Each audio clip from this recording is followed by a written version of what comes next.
inside of you. That is literally the key that you have. That's the strength that you have with you right now. It's the power. Just connect with the nature, connect to Swamiji, and just feel the air as your own extension. By your will, it will change. The temperature can change. You have the power. Actually, even to manifest rain, Swamiji gives a very powerful technique.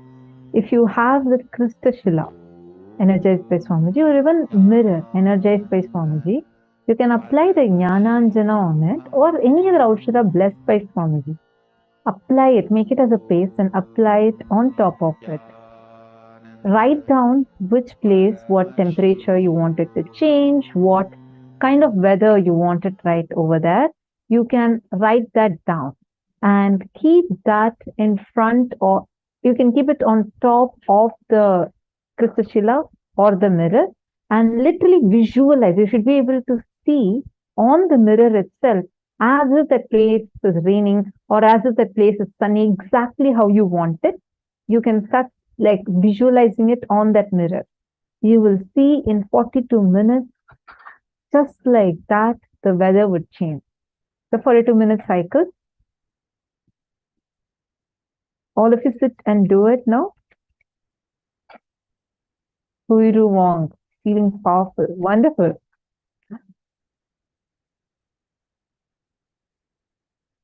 The cycle is for 42 minutes. Mavirupaksha, it's 42 minutes. No, I see your reaction. You're like, oh, what? No, you don't need to sit for the full 42 minutes. You're just going to start, and we're going to do one more round again. So the 42 minutes, 21 minutes now, the next session, and then after that, 21 minutes of power manifestation. You're going to do it in the same place. It takes 42 minutes for the effect to happen. Hold your visualization. Have that visualization in you. That's how you manifest it. Come on.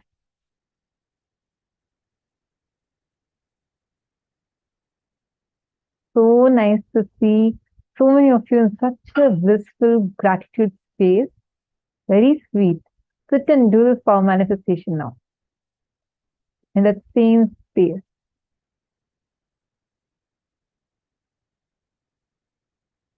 We're going to be continuing to play the Mahavakya. Sincerely sit and do this. Nithyananda Paramashivoham. Om Nithyananda Paramashivoham. Om Nithyananda Paramashivoham.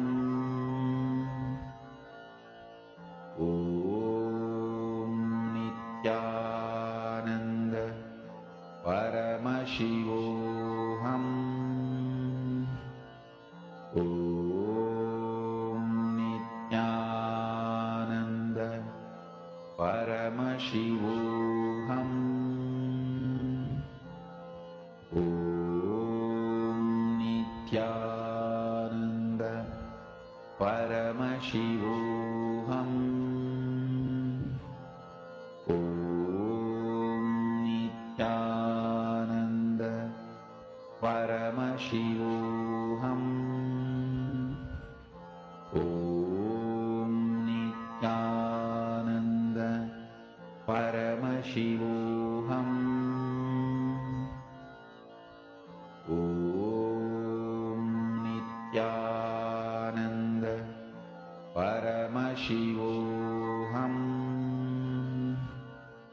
Om Nithyananda Paramashivoham.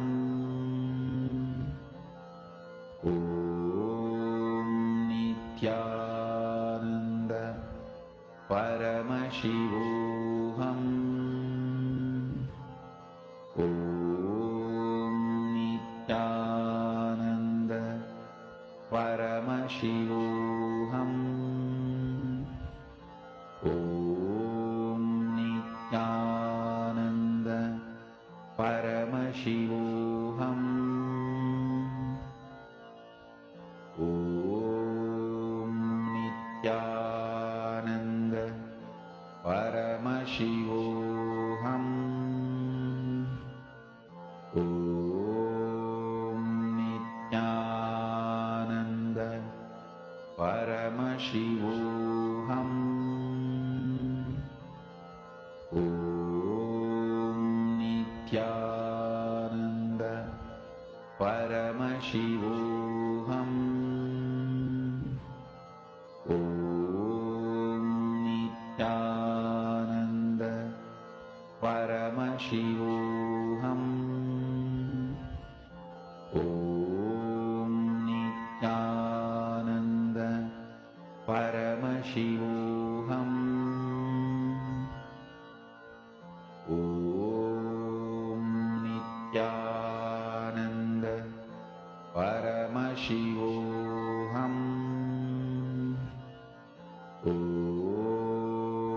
Nithyananda Paramashivoham. Om Nithyananda Paramashivoham. Om Nithyananda Paramashivoham. Om Nithyananda Paramashivoham. Om Nithyananda Paramashivoham. Om Nithyananda Paramashivoham. Om Nithyananda Paramashivoham. Om Nithyananda Paramashivoham. Om Nithyananda Paramashivoham. Om Nithyananda Paramashivoham. Om Nithyananda Paramashivoham. Om Nithyananda Okay, I do see some of you asking questions. Just a moment. Continue the manifestation. I see participants on YouTube, Nithyanandam. So wonderful to have all of you also. We are actually being live streamed on various social media platforms. Like right now, this program is made completely available for various social media platforms. So it's wonderful to see so many of you logged in. Nithyanandam, Shane, and Samuel Hagerman. Wonderful to have you all here. Samuel Hagerman is asking, what does Krista Shila look like? It's actually a granite slab, but this is specifically blessed by Swamiji and energized by Swamiji and given to us. It's a granite, it's a thick granite slab. And this was energized and given in earlier program. Swamiji himself has energized and given. And the stone has a power to hold a lot of energy. Actually, when you start doing advanced level power manifestation, the mirror, when you start using the mirror is too thin, right? And you'll see that without it falling down, without doing anything, it'll start having cracks on it and it'll start breaking. Krista Shila is the next advanced level power manifestation, where just in the granite slab, I mean, the power you will need is the same. Now you can see on that. It will actually help hold a lot more energy and help you see the things, like you want to visualize a place. You want to see in that. It'll look like a HD video that you'll be seeing on the Krista Shila. Swamiji will be blessing the Jnananjana and giving. So the Jnananjana, when it's applied on the Kristashila and you start seeing it, it'll be like you're watching a HD movie on the granite slab. So that's how it is. That's the Kristashila.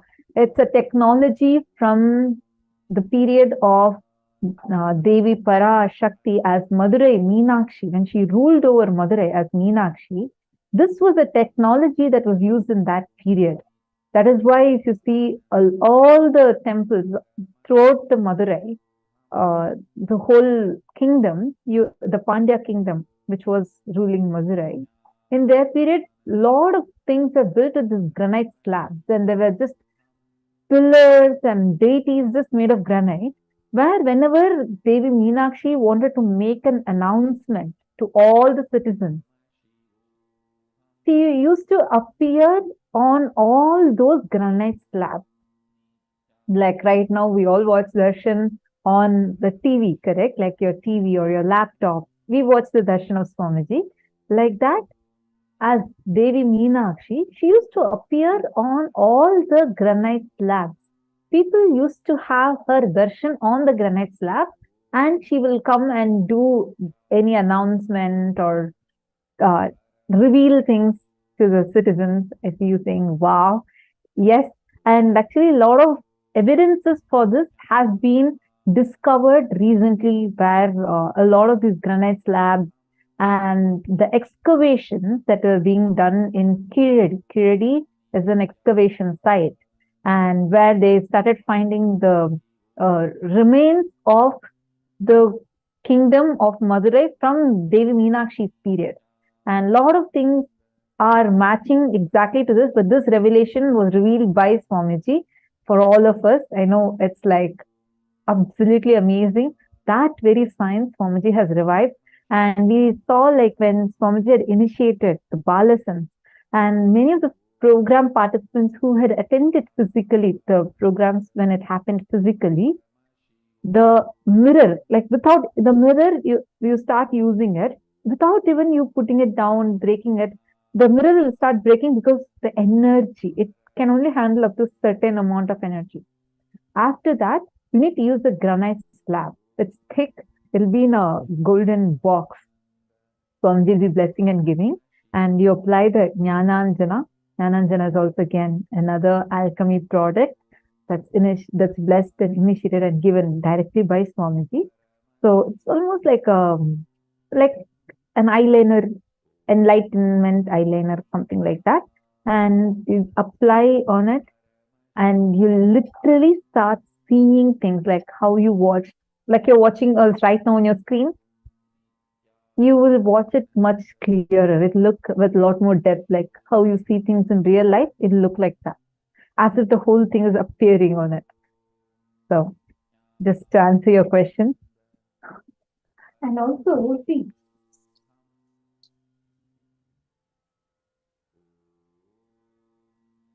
sorry for that. See, we did not need a phone, laptop, internet, everything, because our civilization was so advanced. Just this power that we are manifesting today, bringing rain. There was no global warming in the time where our ancestors existed. Can you imagine? We all built temple as tall as a skyscraper, and our temples have stood tall. Just one temple, Tanjore temple alone, has stood despite of 6 major earthquakes that world has ever faced. It has stood through multiple tsunamis. Despite of all of this, it has never shaken. You know why? We were so advanced. The power manifestation science, there was no global warming because our ancestors connected to planet Earth. They connected to Mother Earth. As an extension, it was oneness-based civilization. That is why Swamiji tells the foundation of power manifestation is very, very important. It is not to exert your power over something. It is to experience oneness with something that we manifest powers. Now, with that cognition, when you all sit and manifest, you will see how immediately the sky will respond to you. The weather will change as per the moment you need. Whatever you have asked, the sky will respond to you for that. Beautifully, Madananda has posted. that she was visualizing for the sun to almost set. And then suddenly she saw that the sun actually started turning more red. Wonderful.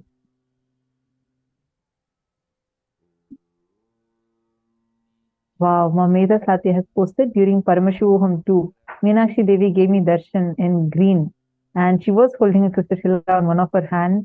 As being from north, I did not know anything about Devi Meenakshi. My gratitude to her, wanted to have a darshan again. Wow. Mameda Satya, thank you so much for sharing such a beautiful experience. Actually, in just before assuming this body, in Swamiji's previous avatar, Swamiji came down as Devi Meenakshi. And in this form, both Devi Meenakshi and Sundareshwara Paramashiva have assumed one form together as Swamiji. So you are having her darshan every day. Joanna Nithyanandam, nice to see you with the big Sri Chakra behind you. Are you also doing the power manifestation? Joanna Kobus, sorry if I'm not pronouncing your name rightly. Nithyanandam, is this the first time you're here? Just asking to know, because I'm seeing you now. I see you wearing the Kantamala, so I definitely know that you've been connected to Swamiji for a longer time. But I'm just seeing you first time in the program. Lovely to have you here. Where are you from?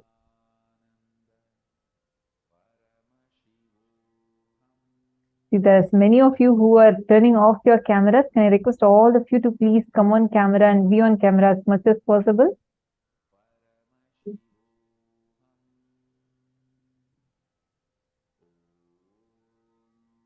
Sonia Rao, I think I made it a little windy outside and dropped the temperature a bit. Wonderful. Nithyanandam, Kartyayani, Kalyanasundram, Nithyanandam, nice to see you here. You can get your two kiddos also to come and sit with you. I mean, they would have been grown up now. You can get both of your kids also to come and sit with you. Are they coming and attending the darshan? You can get them to come and attend the darshan also. I'm sure Akhilesh and Krishna, right? Probably I'm sure they all have grown up now.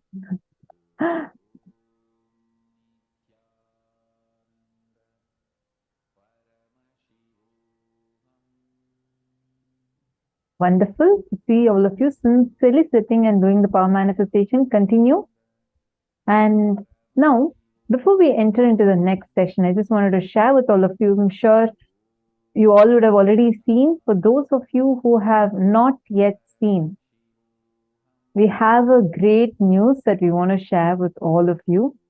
That is,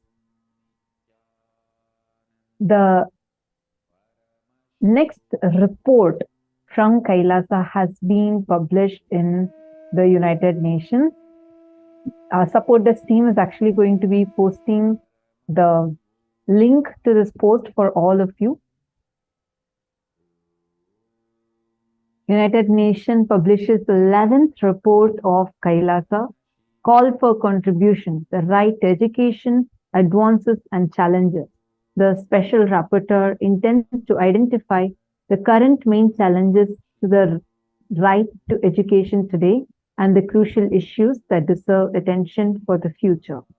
The right to free education is fundamental to the ancient Vedic civilization, which has faced the persecution and educational and cultural genocide during the colonial rule. It is actually only Swamiji, the Supreme Pontiff of Hinduism, who is taking this to the world, taking this to the international audience and decision makers, thinkers, taking the persecution that we as Hindus have faced.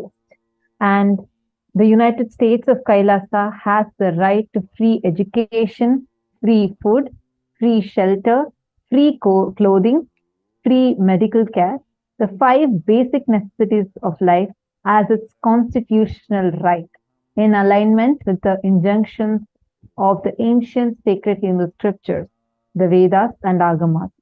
An ancient Hindu economic treatise by Paramashiva recommends that no fee should be charged for things that do not perish by sharing, such as education and knowledge.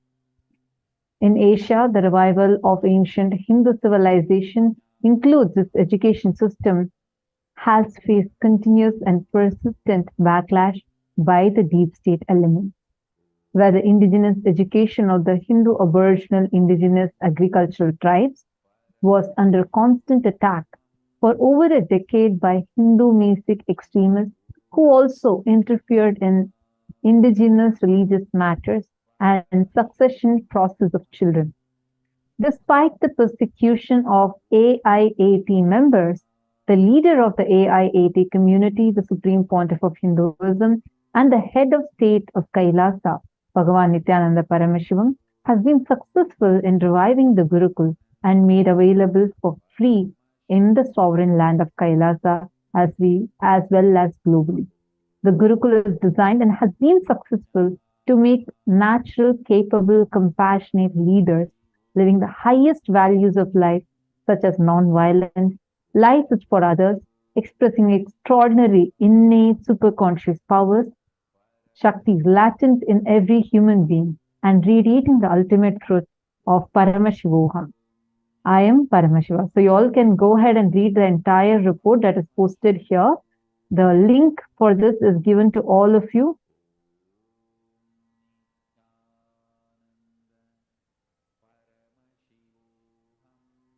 It's going to be posted on all the chats.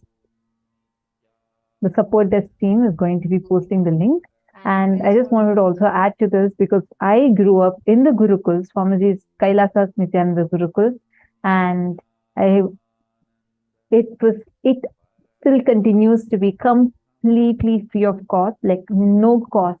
Whether I was given the best education, like the Gurukul, we have the best education, international GCC syllabus, as well as you get to learn everything about life. You get to learn all these extraordinary, powerful cognitions, literally living with Swamiji, where he transmits his knowledge, his experience, his cognition, powerfulness, powers everything to us, and simultaneously empowers us externally also, like Swamiji used to say before, becoming Buddha inside and Bill Gates outside. That's literally how the education system is, and the best thing about it is completely free. Whether it's for the books or the exam, we all know the amount, the cost, just for exam purpose, the cost that is there, right? Like how much students struggle. But I'm indeed really blessed to have Swamiji in my life, where all of these are completely taken care of and continues to be made available for everyone. So I just wanted to share that. Take a few minutes and share this post with all your friends, family members. Just click the share button. It's just one fingertip away. Share this great news in your Facebook timeline, and it'll also give options of all other social media platforms. Take a few minutes to share. And Samuel, and also make sure that each of you are letting people know, along with, don't just share the link, let people know why it matters, because this is a huge milestone, another achievement for every one of us Hindus, in us getting a Hindu nation, a Hindu Rashtra set up for us. So Swamiji is continuously working, and it makes a huge difference for all of us. So don't just share the link with the information to people so they understand. Now, and it is, before we enter into the next session, Samuel Hagerman said that he manifested rain. It's raining outside. Wonderful.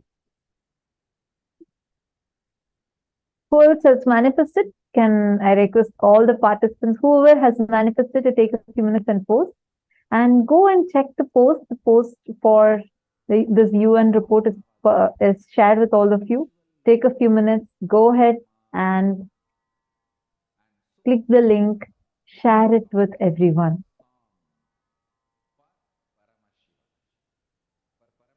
Now we all are going to be entering into the next session, the session on super-determinism.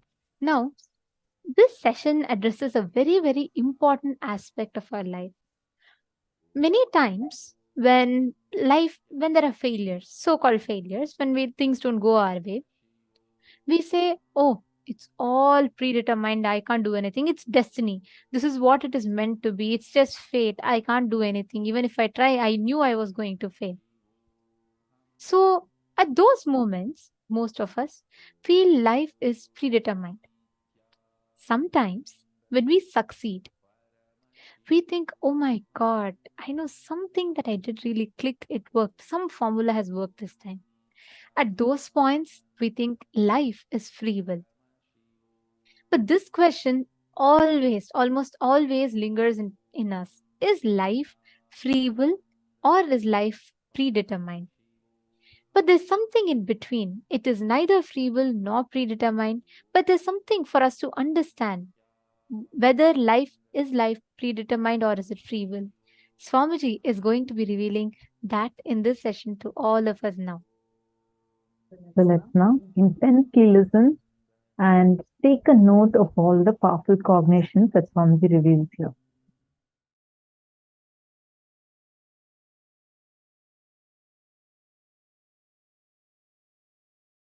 Influence now.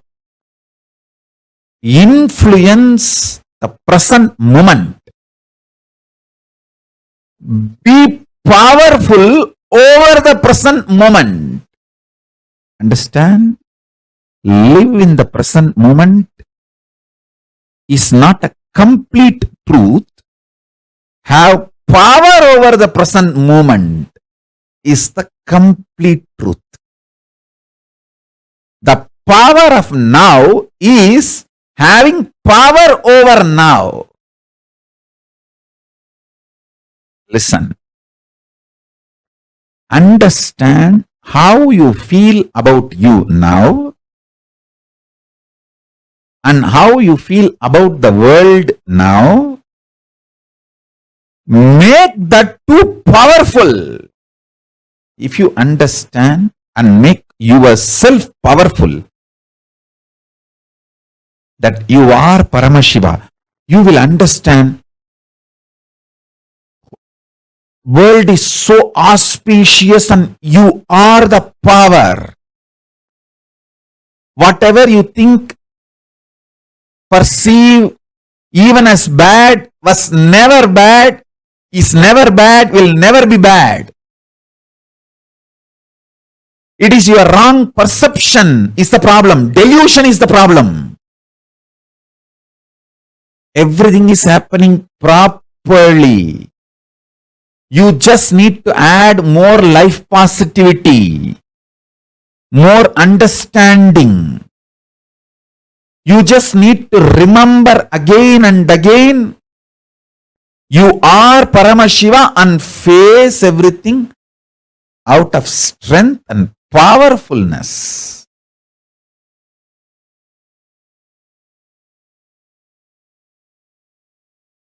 Now, the next truth. Listen.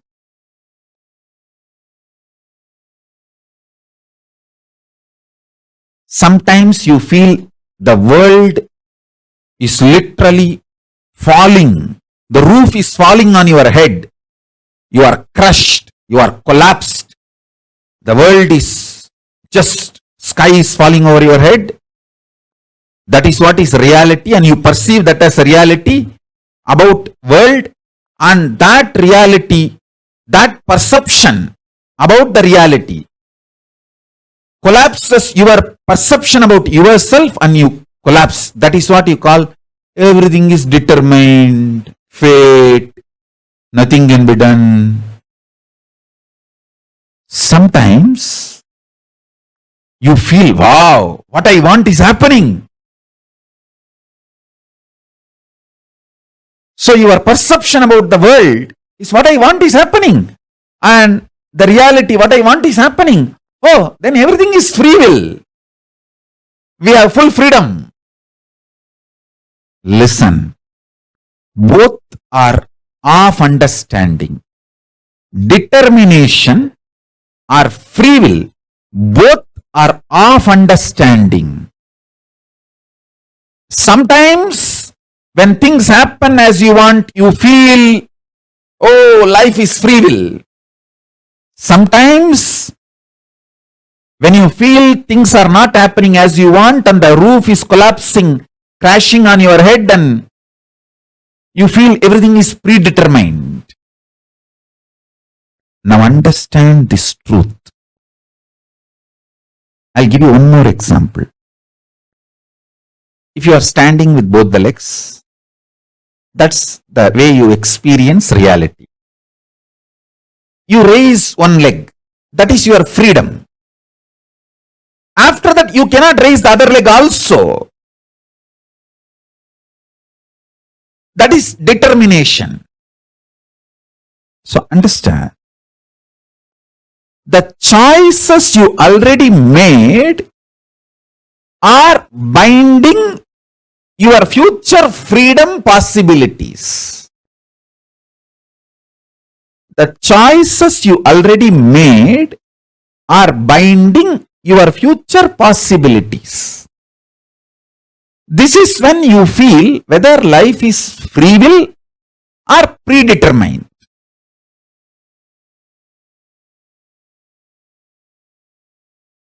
When you perceive the happenings of your life is against your will and collapse inside you, the way you perceive the world very negatively, and collapse your own identity about you and lose trust on you. When this happens, whether you made earlier some choices or not, you will feel bound. You will feel life is predetermined. There is no free will. Life is unfair, injustice, adharma. It is all just might is right. People who have power, they grab everything. Nothing is right. It's all chaos. There is no order.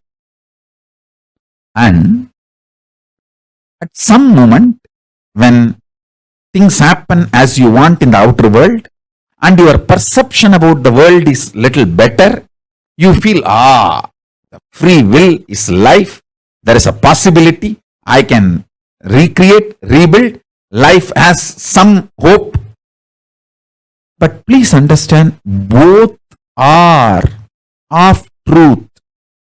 Why even the idea of free will is of truth? Because you feel relieved, hope because of outer world happening.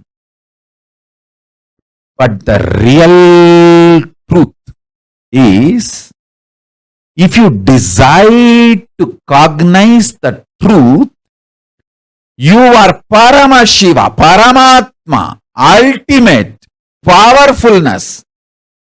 Understand? Whether life is predetermined or free will, the super-determinism is the truth.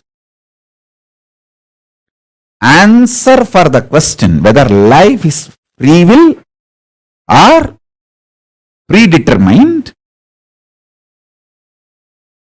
is life is super-determinism.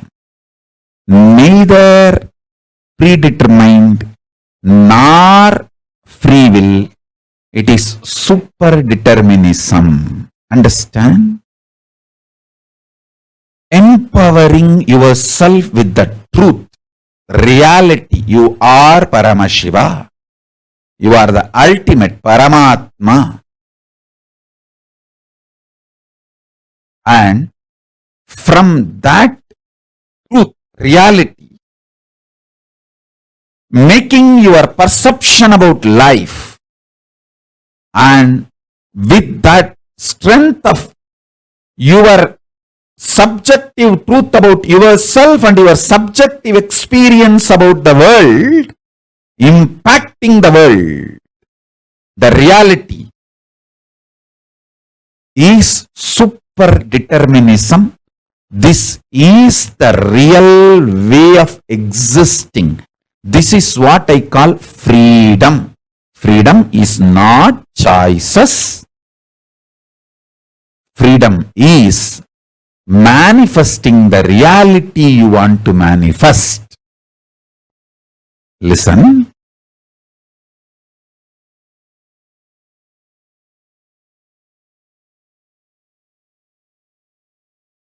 When you subjectively decide to cognize the truth you are Paramashiva, you will see that super power of coincidence plays in your life, and you manifest super determinism. I give you two methods for you to achieve the super determinism. One, deciding to cognize you are Paramashiva because that is the truth. That's the truth.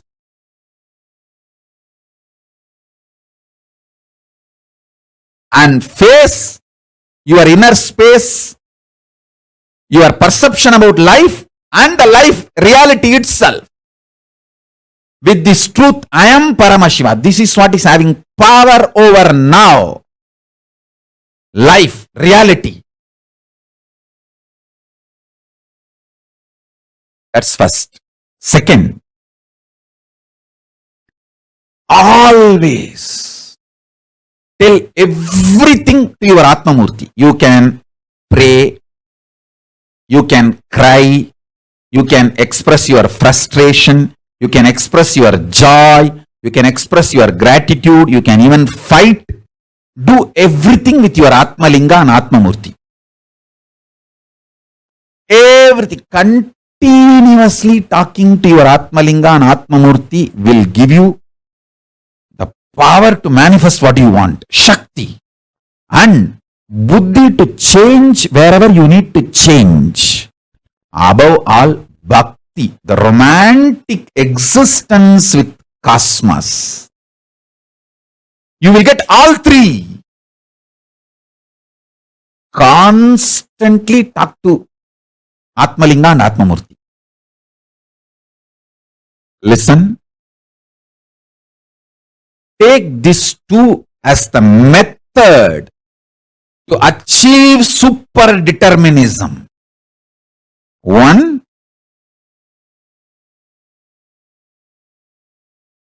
decide to come to the powerful conclusion you are Paramashiva because that is the truth.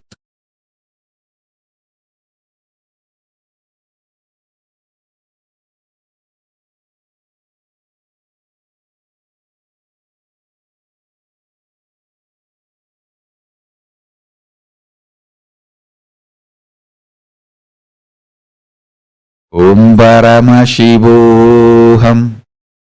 Om Nithyananda Paramashivoham.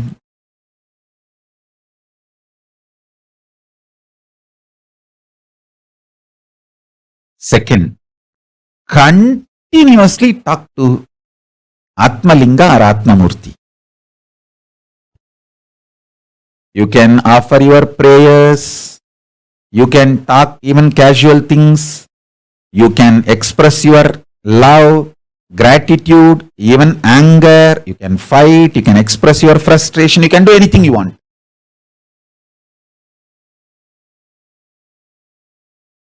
And I commit with you, I will respond to you immediately. I'll give you what you want. Shakti, to manifest your life as you want. Buddhi, intelligence to alter. If at all you need to alter somewhere your wants for your greater, better, complete life.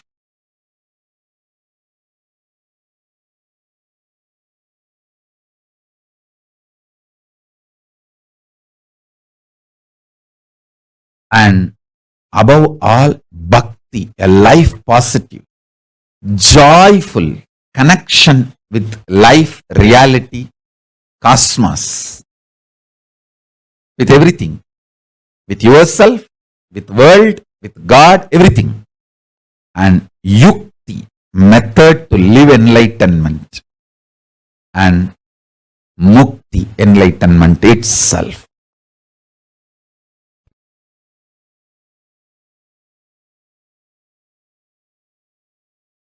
The true experience is when you decide you are Paramashiva, you get power over the now, present. The power over the present gives you the liberation from all these four different theories, theologies, philosophies, rational arguments, ideas, concepts. You experience tremendous powerfulness subjectively. Because of that powerfulness subjectively, the state of Paramashiva, that's what I call state of Paramashiva. Your subjective experience about the object also powerfulness, Parameshwara. Understand? I want to express these three words. Your subjective experience of your subject, your subjective experience of the object, and the object, reality as it is. Understand these three words. Your subjective experience of your subject, yourself, your subjective experience of the object, world, and the world, the object itself. In these three, if you empower the subjective experience of your subject with truth, that truth makes your subjective experience of the object also powerful. When this two component of you becomes powerful, it impacts the object and makes what you want to manifest as life. This is the experiential reality of super-determinism. Everything else is a delusion, false. You cheating yourself, you deluding yourself with any kind of argument. No, what Swamiji says is the ultimate truth, but not for me now. Even that. Whether you are ready to understand or not, sun is going to shine and wind is going to blow. Everything is going to happen as it is. This truth which I described now,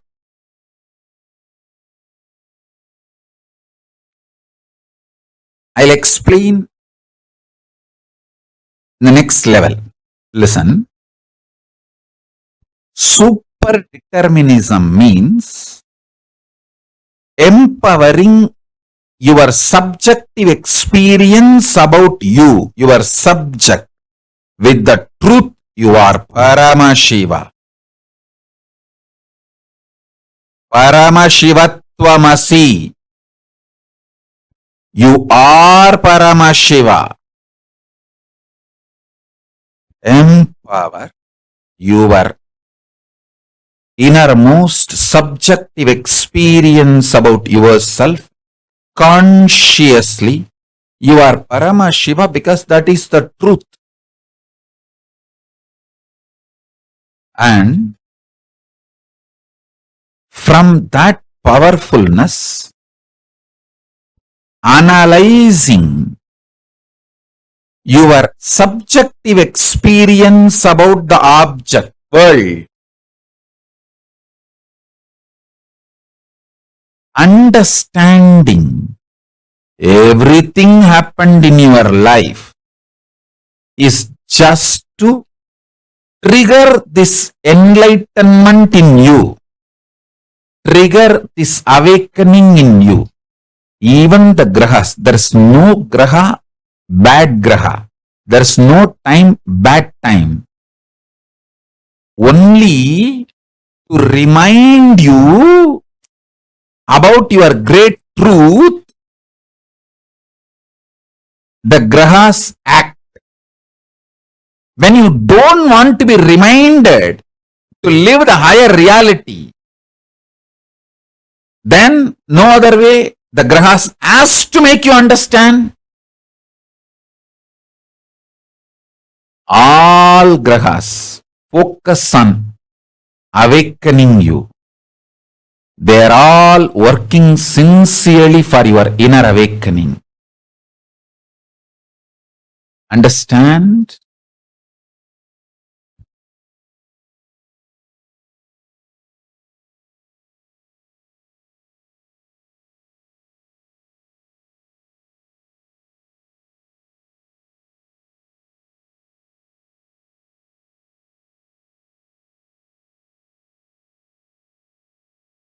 Hey, listen. Sometimes your babies are pet. They go into kind of a trance mood when they listen to my satsang and just they settle down. You may be thinking they are sleeping. Even if you think they are sleeping, don't wake them up. It is okay. Just let them. Because they sincerely, intensely listen. If you are pregnant, the baby inside your womb listens to me sincerely. And the babies who sit in the satsang, they go to a kind of the trance, turiya space, and just melt down. You may be thinking they are sleeping. Even if you think they are sleeping, don't disturb them. Allow them to sleep. It's okay. I tell you, even the pets, when they come and sit for satsang and they just fall asleep, don't think they are falling asleep. Even if you think they are falling asleep, don't disturb them. They are in a trance. I can see very clearly in how many places that initiation is happening.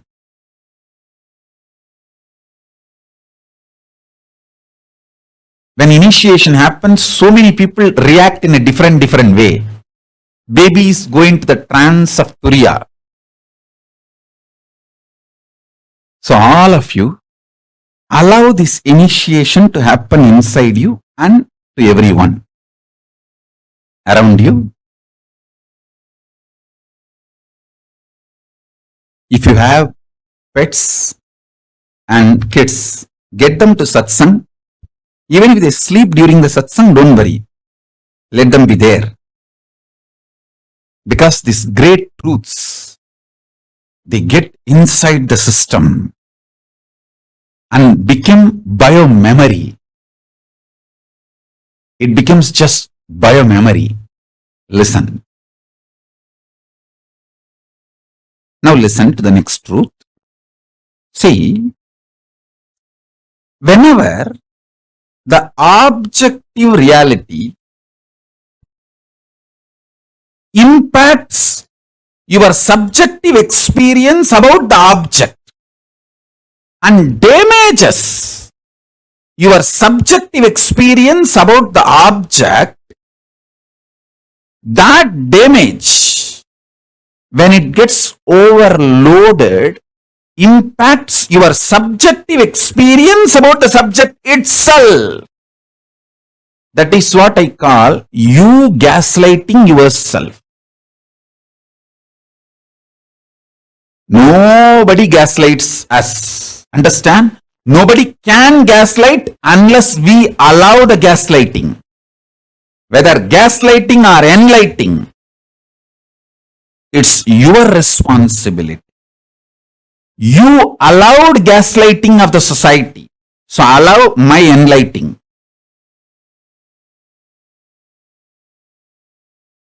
Stop allowing the society's gaslighting, allow my enlightening. So listen carefully.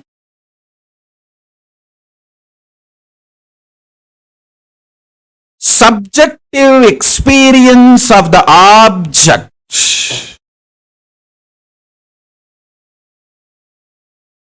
should be impacted, impressed by the truth of the subjective experience you are Paramashiva, not by the objective reality so-called this world and your equations with this world. You always have wrong equation with this world. Always you feel injustice is done to you. Somehow that becomes default cognition. When you allow that pattern to get rooted in you,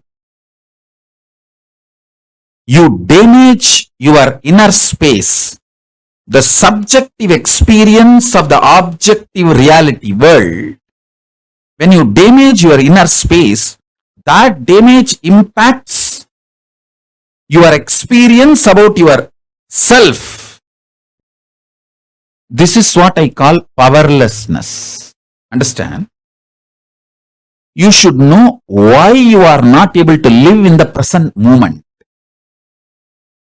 Only then you can heal yourself and start living in the present moment. Otherwise, just teaching, oh, live in the present moment, live in the present moment. Nobody can live. Nobody can live in the present moment unless they understand why you are not able to live in the present moment. Listen.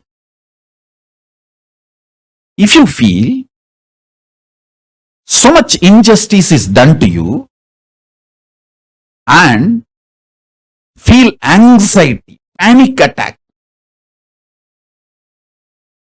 your subjective experience about the object world is impacted by the world, others, outsiders, everyone.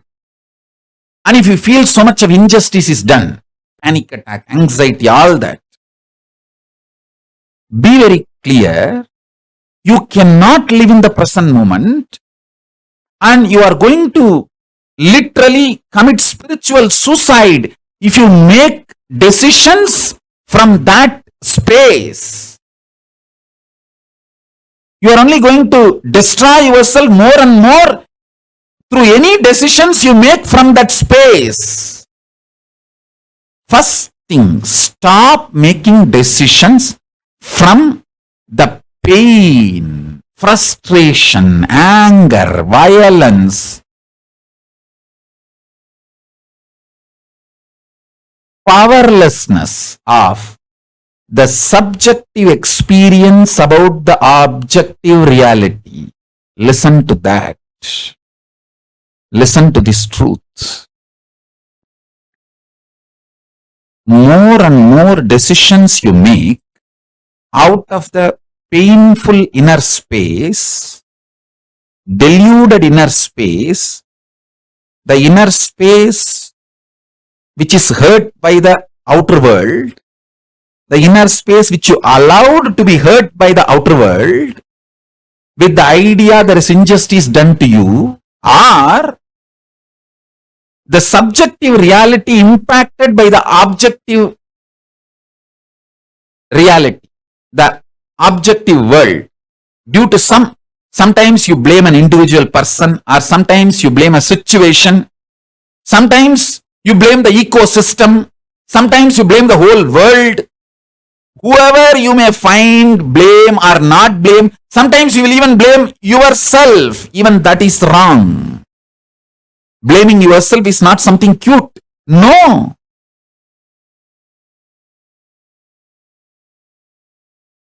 Don't say, oh, I am suffering so much. How can I be Paramashiva?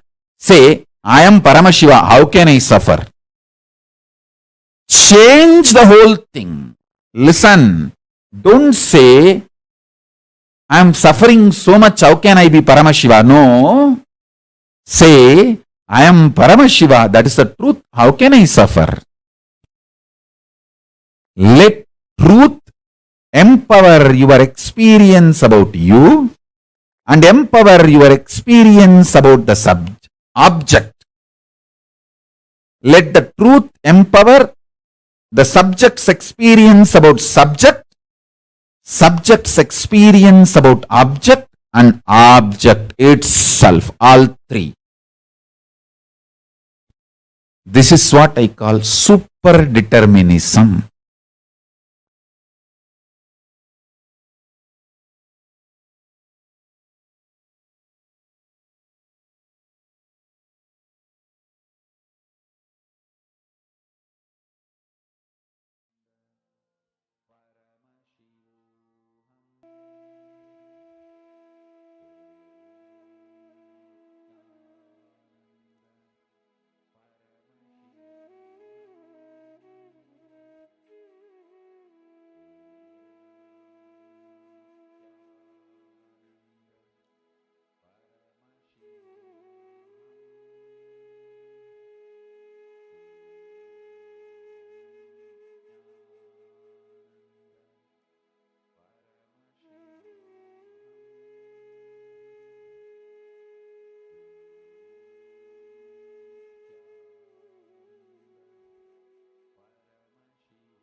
Is neither free will nor is predetermined.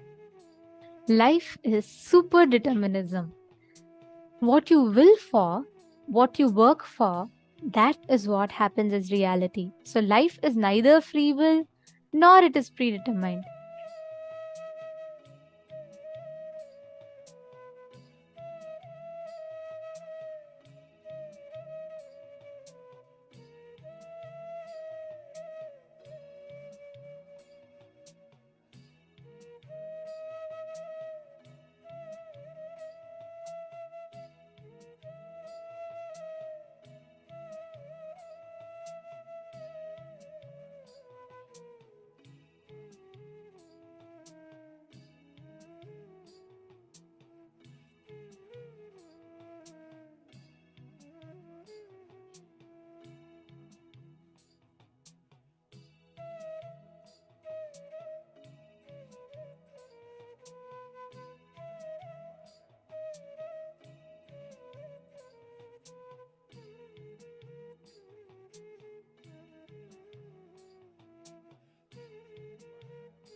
Life is superdeterminism. Such a powerful revelation Swamiji had given to us. Swamiji explained to us about why life is neither evil nor predestined. Because, see, empowering yourself with the truth, reality that you are Paramashiva, you are ultimate, Paramatma. And from that truth, reality, making your perception about life, and with that strength of your subjective truth about yourself and your subjective experience about the world, impacting the world, the reality is superdeterminism. It's such a powerful line that Swamiji just gave us. It's such a powerful one. Take a few minutes to contemplate on this.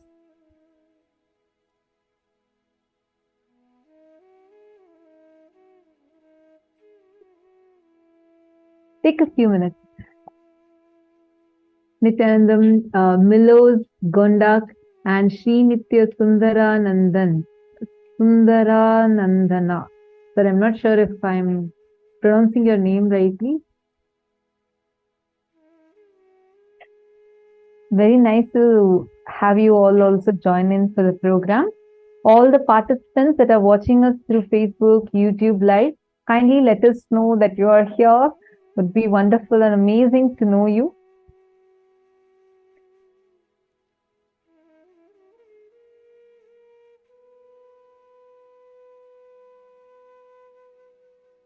Understand, I just wanted to share an experience related to this. So this happened in 2015. Actually, this one cognition, Swamiji says, right? If you are Paramashiva, cognizing that you are Paramashiva, and from that, from using that cognition, you impacting the reality. I think I keep sharing this in every Paramashivoham. It's one of my favorite experiences. We all had received this Atmalinga as a gift from Swamiji in 2014, December Shivoham program that happened in Cambodia. And that was the very first batch of people that received the Atmalinga. So it was really, really special. The Atmalinga, like I know most of us are having, if you are someone new here, this particular linga is what is called as the Atmalinga, and it has a Sri Yantra carved on top. Swamiji himself personally blesses and gives this to you, connecting it directly with your consciousness. That's why everyone has one Atma, so one Atmalinga. So this Atmalinga Swamiji had given to us in Cambodia in 2014 December. Just for the participants who had attended the Cambodian Awakening. And it was about, I think almost 1,000 people had attended that program. And all of us had received the Atmalinga. And right after that, we all came back. It was a December program. And next in January, we had Swamiji's Jayanti celebrations that was happening. So a lot of people had come. There were like thousands and thousands. The whole Adinam was filled with so much of crowd. And only a small group of us within that had this Atmalinga. And one of them was me.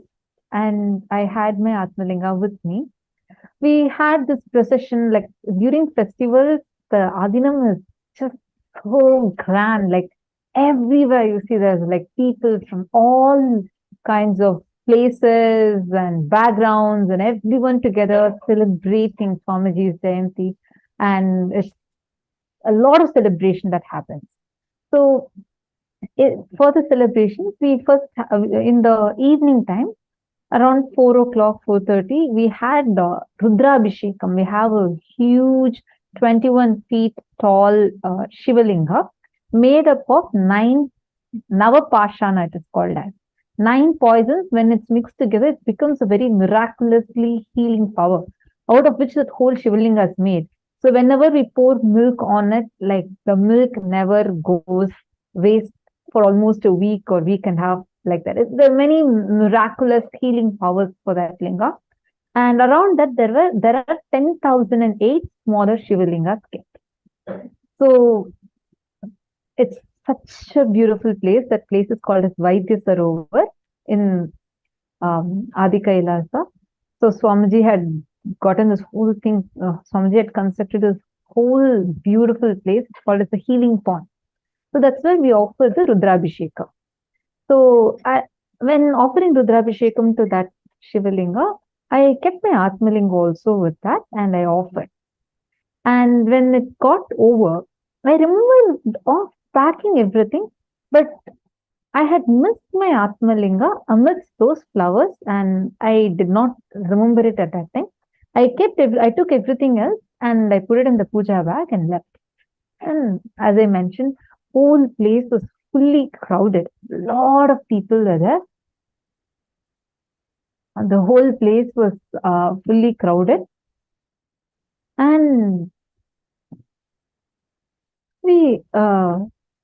I came out of the Vaidya Sarovar and next, right after that was a grand procession. So Swamiji was coming in the chariot and like the deities are there and all the people are lined up and dancing and jumping and it's this great celebration that has happened. So the procession had started. Middle of the procession, one of the Balasans, she asked me, hey, can you show me your Atmalinga? I just want to see it. And when I opened my Atmalinga box, I saw that my Atmalinga was not there in it. And I was first thinking she was playing with me. Then we both realized that my Atmalinga is actually missing. We were looking for it. We couldn't find it. Then I remembered that probably I had left it in the Vaidya Sarovar. But by then, there was a volunteers team that had completely cleaned up that place. So my Atmalinga was missing. Just that morning, Swamiji had told in the satsang that whether you believe or you don't believe, you don't even need to cognize or have some trust or nothing needed. Mechanically declare, if I am Paramashiva, let this happen. Paramashiva will rush to make it happen. So this cognition clicked with me so strongly. And I declared saying that if I am Paramashiva, if everyone around me are Paramashiva, by tomorrow morning, 8 a.m., right before the satsang starts, I want my Atmalinga in my Atmalinga box and I should be able to see it. I made this declaration in front of few of my friends that are there. Time was passing, evening became late night, evening, then night. Every few minutes, since I kept going and checking, I thought, what if suddenly, people say it might materialize, maybe it would materialize. Nothing was there. Next morning, 4 a.m., like yoga time, I open and see again, nothing is there. Then puja started, 6 a.m., I open and see my Atmalinga, still nothing is there. 7:30, nothing was there. I was really starting to panic because at that point, it was like, there's like only 20 minutes left. I had declared that by 8 a.m. it has to come in. And if Swamiji has told, definitely it will happen. Why am I not still having my Atmalinga? 7:58, 7:59. Till the last minute, like I'm still not having my Atmalinga with me. And earlier we used to have this bell that rings. There's like a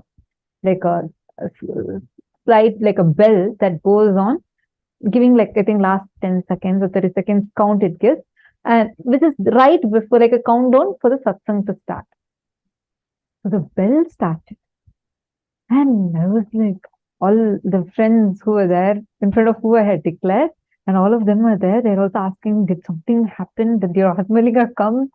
And I was like, no, nothing has come. I was like, just praying to Swamiji, holding my mala and praying to Swamiji and like, where is my Atmalinga? All of a sudden, someone came and tapped my shoulder. I turned and saw there's a lady and she came and she held an Atmalinga and told, Ma, is this your Atmalinga? I was shocked. I didn't know who she was. She doesn't know me. And there's like so much of crowd. I took the Atmalinga, I checked, it was mine, the same sandal piece that I had applied, everything was there. I asked her, how are you coming and giving this to me? Who told you that this is my Atmalinga? She said that she found it in the Vaidya Sarovar, and she thought that it, because she heard that many people in Cambodia had gotten it.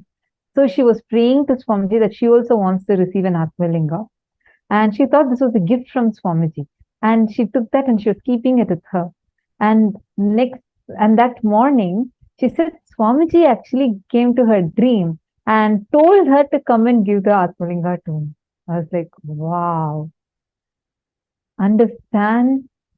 That gave me that whole cognition, how Swamiji said, right? Even whether you don't even need to believe in it, you can just mechanically declare. It was so powerful. I got my Atmalinga back, but it was not just my Atmalinga back. It was like such, even that day itself, if I had just declared and immediately found it, it would have been a nice thing for that moment, because life with Swamiji is continuously miracles after miracles after miracles. But like every few minutes, sometimes keep on like opening and checking. That last minute, 7:59, exactly a minute before the declared time, Swamiji manifested it for me and made it such a special moment.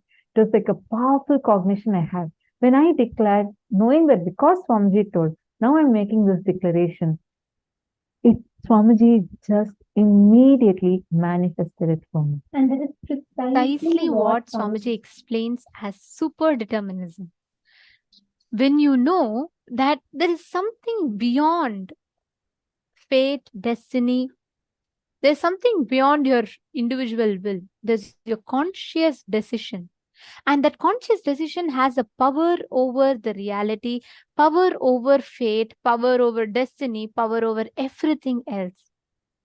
And without that conscious decision in you, even the most enormous situation outside cannot influence a change in you. With that decision in you, even the most subtlest of things will influence a big change in your inner space. Your super determinism, your individual free will, the way you want to experience reality, has a huge role to play in how life occurs to you. If you give up saying, oh, it's all like predestined and nothing is going to happen and I'm not going to be able to manage anything anyways, then you're going to be on the loser's end. And if you feel, oh, everything is under my control, that is also wrong. The only thing, the right understanding, Swamiji calls this beautifully as Nithyanandite way of thinking. When you have the right understanding that Swamiji has told it will happen, and because Swamiji has told it will manifest, and leaving it to Swamiji and doing it, out of that surrender and knowing because you're surrendered, you have the complete freedom and free will in your hands to manifest reality, that is the key. That is super determinism, and that is how you manifest your reality. Catching it? So today, what all of us learned just now is precisely this super determinism, with the right understanding of which you can manifest what you will, what you desire. Let's do a very quick activity for this. Pen down at least 5 areas of your life, aspects or areas of your life where you're experiencing suffering.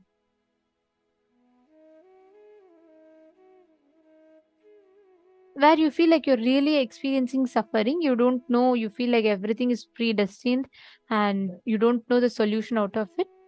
Write down at least 5 such areas. Take a few minutes.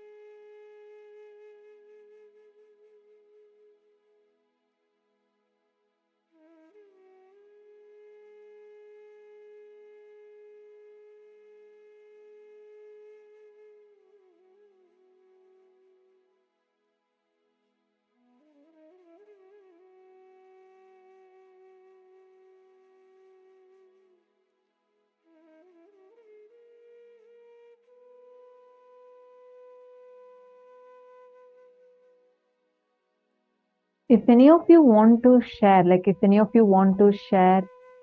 that a particular place where you're seeing that, yes, this is where I'm stuck, this is how I feel, and you need help in applying this cognition there, please feel free to message us. You can post it in the chat or on the comment section.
take a few minutes and look in from this new cognition. Look back at what you've written down. See each aspect one by one and see what is the real cause of the suffering.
Yes, Nithyananda, I do see some questions.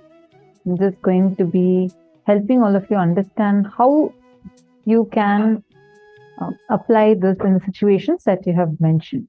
Okay. Starting with Ma Virupaksha. I'm stuck in power manifesting and manifesting anything I want. Okay. Now, Ma Virupaksha, what exactly is the cognition that you are struggling with in that?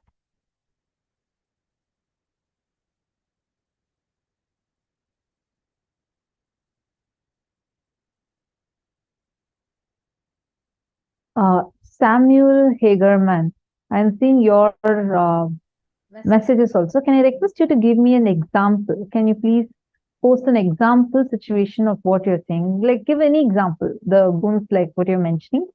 Give me a specific example of a case scenario where exactly you're experiencing that. So, okay, Mayuripaksha has posted.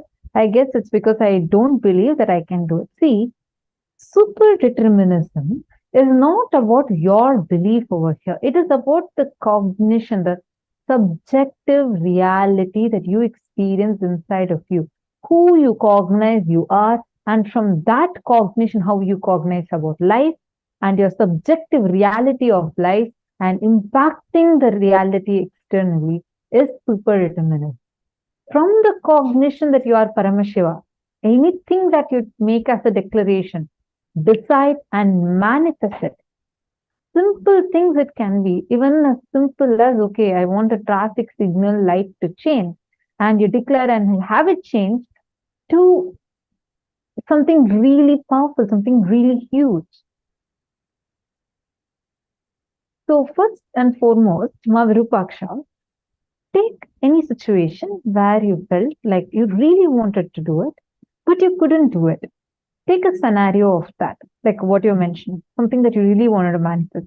See, don't start with power manifestation, because power manifestation needs you to start with that will persistence.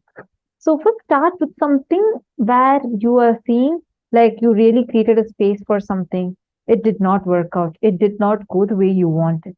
Let's start with that so that you can take that example and you can directly apply it to power manifestation. You're understanding, Ma Virupaksha? Now, first step. Listen carefully. First step. You're going to take that situation. Let us say that you really wanted to build a house. Give me an example. And you tried getting. You're saying, no, I never want to build a house. You put an example. I'm just giving you an example. Okay, manifesting money right away. You're given an example. I'll give you an example of that. She's telling me, no, don't give me any other example. I want only this. Okay, sure. So now, manifesting money that right away you want. What's the obstacle that you're facing with manifesting money? Give me an example, like a situation that, look, this is what I wanted and I couldn't manifest here. I tried this, but I couldn't manifest. Can you put like that? So let's see more and more details in your put. You yourself will be able to identify the thought current from which this is happening. Go ahead and put it.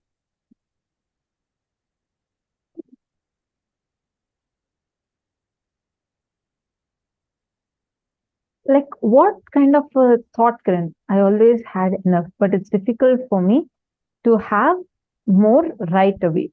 Okay. Now, look in the moment you say, I want to have more money. Like I want more money right now. Like I need it like tomorrow, or I need it today evening. Let's say you have like that kind of a cognition. At the same time, what is the cognition from which you're cognizing that? What is the cognition you carry about you when you are having that desire? Look into that first. What is it that you're carrying?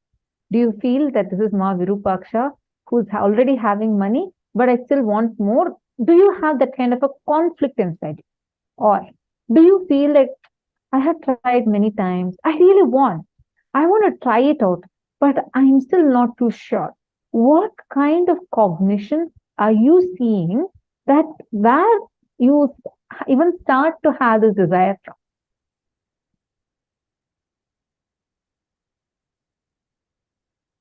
Because you have posted, I always had enough, but it's difficult for me to have more right away. Okay, I never thought I was rich. I only wanted to have enough, but no more. Okay. Now, do you see there's a conflict between this sentence and the previous sentence that you have posted? The first sentence says, I always had enough, but it's difficult for me to have more right away, more money right away. Right below that you're saying, I never thought I was rich. I only wanted to have enough, but no more. Now, there is a conflict within these two desires, but let's come to this also later. What is the cognition that Ma Virupaksha had for when this desire is starting? What is the cognition you carry about you and the cognition that you carry about life when you're carrying this desire? I'll give you an example. Let's say you're feeling that, okay, I really need this money right now. Money is a struggle. I need to work for it. I don't have enough resources, but I really want to have more money. And you feel that money will come only when you struggle for it, or only when you have some resources available for it. Some kind of a cognition that you're carrying. Look into that. Take a moment and look into the cognition that you're carrying. Write that down. Look into the cognition and pen that down. See, And understand What is superdeterminism? You, inside of you, sit as Paramashiva. Cognize that you are Paramashiva, and because you are Paramashiva, and everything around you is also different manifestations of Paramashiva. From the powerful cognition that you are Paramashiva, cognize your life, the cognition about money, the cognition about life. Change it to what you will be having when you cognize yourself as Paramashiva. And from that cognition, declare, I am Paramashiva, and let me have money by this time, by this much amount, by this time. Declare it, you will have it. See, I even see you showing two big thumbs up. Sorry, just one last thing I want to tell you. When you are creating the space, if again you're getting self-doubt, self-hatred, some past pain creeping and coming into you, two ways. One, you can sit, do the completion for it, or declare. Swamiji has told, no question for me to even encourage this. I am going to sit as Paramashiva because much more than me, my Guru knows me.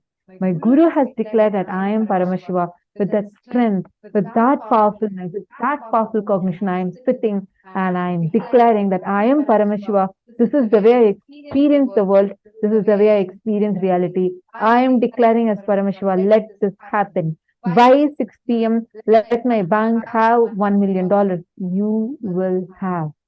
Understand that is the power of superdeterminism. Actually, this is what is the thing. Even my Diana's pillar, even you have posted a question, right? Based on your past experience. See, there's a very beautiful example Swamiji gives. It is the frame from which you see life. Your cognitions matter. Right now, it is like Ma Virupaksha or Ma Diana or any of us for that matter.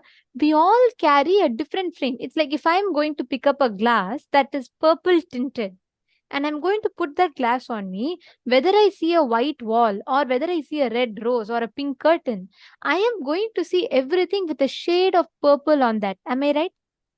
I'm not going to see white as plain white. I'm going to see white with a shade of purple on it. Correct?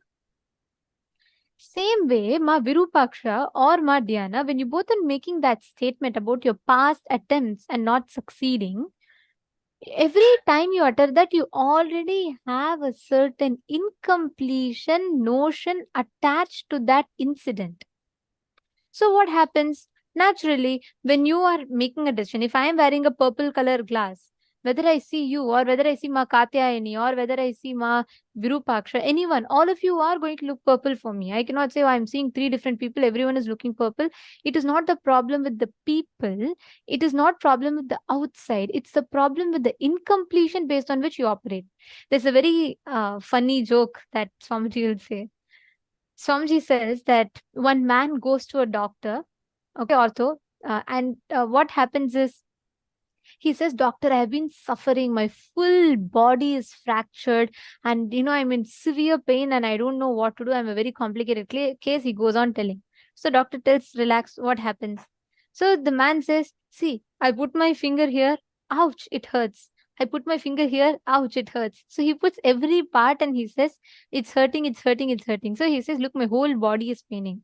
Then finally the doctor sees, writes a prescription and gives him, says that your finger is fractured.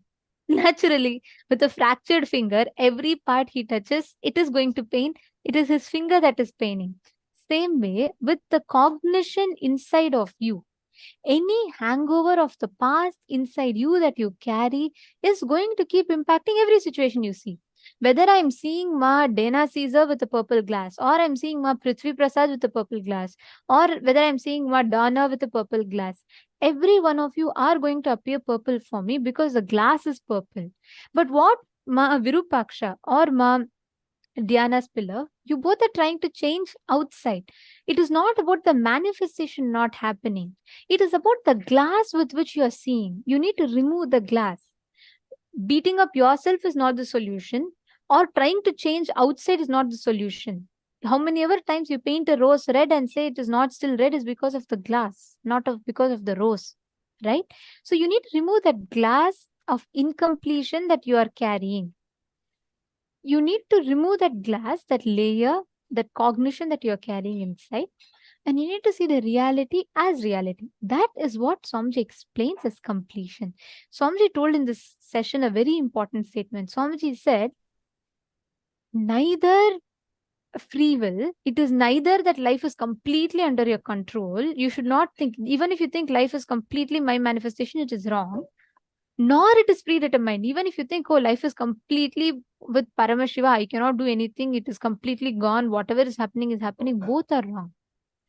Having the right cognition that Paramashiva is manifesting through you to create life as per your individual will is superdeterminism. Life is happening because of Paramashiva's grace. His grace is your will. And that will is what is manifesting as reality is superdeterminism. With that, you cannot entertain incompletion. Ma Virupaksha, you judging your present life based on your past 50 failures is again, you are saying life is predestined. Whatever I try, it's not happening. There's an amount of fate that is involved. So the solution here is not to change the reality, not to change you. It is to change the cognitions. Drop the incompletion and upgrade your cognitions. Catching it? Are all of you understanding? And I just also wanted to add, Samuel Hagerman has posted.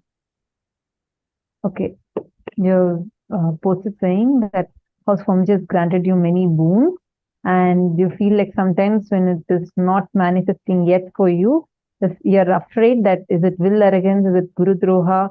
I don't want to commit Guru Droha. First thing, relax. No, it is not. Inside of you, as long as you keep your simple integrity to Guru alive, it is not Guru Droha. Don't even get afraid like that. Second, understand when Swamiji has blessed you, it will no matter what, it will happen. It will definitely happen. When you're saying that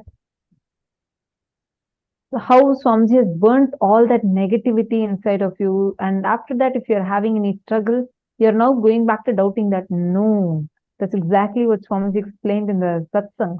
What did Swamiji say? Don't go back and say, oh God, look, all suffering is there, then how can I be Paramashiva? No. Instead say, I am Paramashiva. When I am Paramashiva, how can Paramashiva suffer? Let me not have any suffering. Carry that as your cognition. Same way, when Swamiji has already blessed you, saying that he has burnt your STHT, any other doubt even raised it, tell it clearly. You have no place in me. My Guru has blessed me. Paramashiva himself has blessed me. This SDHD cannot have a place in me. And I declare that with all my intensity and integrity. Just say that. You don't know just the power of that one thought, that one declaration. Suddenly you will see it will just lose its power over you. Actually, one incident happened. There was this one lady who had severe back problem, and every day she kept coming and receiving healing from Swamiji, and it will get healed. The back pain will completely get healed. Again, by that evening, night, she starts having back problem, and she comes back in the morning and asks for healing blood. So this kept repeating for almost 3-4 days straight. Then Swamiji just looked in and like into her. Like, so she came and asked, why am I having like this, Swamiji? Swamiji told her, Swamiji asked her, what is that life negative pattern, life negative cognition that she goes on cherishing inside? Swamiji said, every time that Swamiji's blessing, actually the whole thing, her very biomemory listens, and the whole spine is getting aligned back, and the back gets completely healed. But because of some self-destructive thoughts she again newly generates, the disease comes back to her because she's newly creating it. Are you understanding? Here you have an option. You can use Swamiji has blessed me. That's the boon I have. With that, I powerfully declare, let this cannot have power over me. It will really drop. That is your power of superdeterminism. Are you understanding? You will see how Swamiji has blessed you. But you also have a freedom to say no. That is why we have any of the incompletions or struggles that we face. Because after Swamiji said that Tathastu, now let you have this. If you have a cognition saying that, oh God, I may not be able to manifest this, I'm not able to manifest that. And if you send a message of no, then Swamiji cannot do anything because you are telling a clear no. The individual free will is respected by the cosmos. So in your free will, individual free will, you need to decide and declare. You understanding? Now comes the next important subject.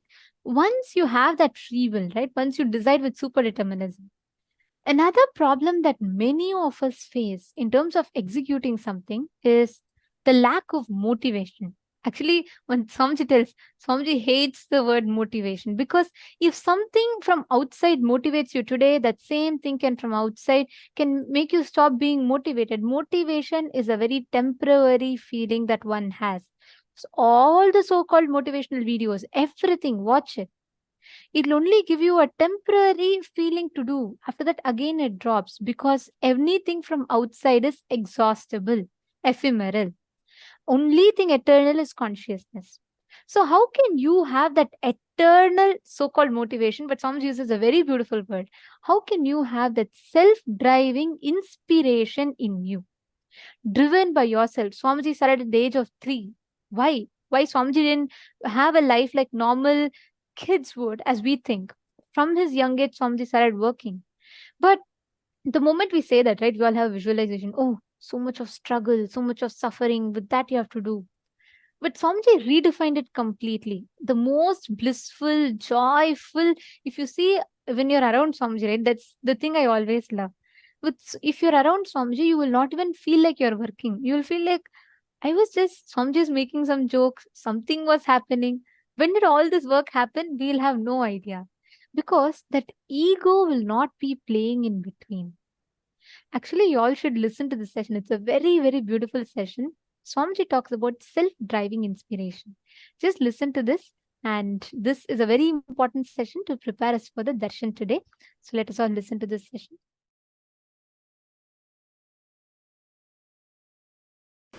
Today I wanted to expand on this one truth. Hridaya Guhya Tahara Vidya. In all of us, please listen, in all of us,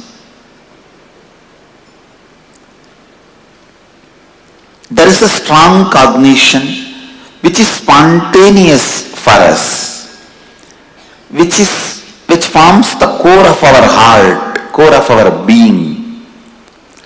Hridaya Guhya, which is cherished in the cave of the heart. For some people, I am this body is the Hridaya Guhya Tahara Vidya. They function, think, do everything with that understanding, I am this body from morning till night. Painting and cleaning externally and internally takes the whole day. Internal washing, cleaning, filling, external washing, cleaning, painting takes whole day. Even the little remaining time they have, they will be working to get all this. Understand? All of us have Hridaya Guhya Tahara Vidya.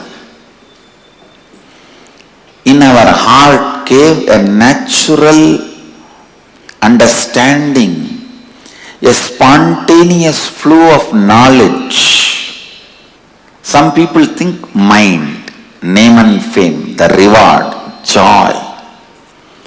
Joy which comes when others praise you. That is you. If that becomes your hridaya guhya tahara vidya, the spontaneous knowledge about life, then whole life you run behind that stupid Nobel Prize. And finally you get rejected and dejected and you go on teaching how to live to people.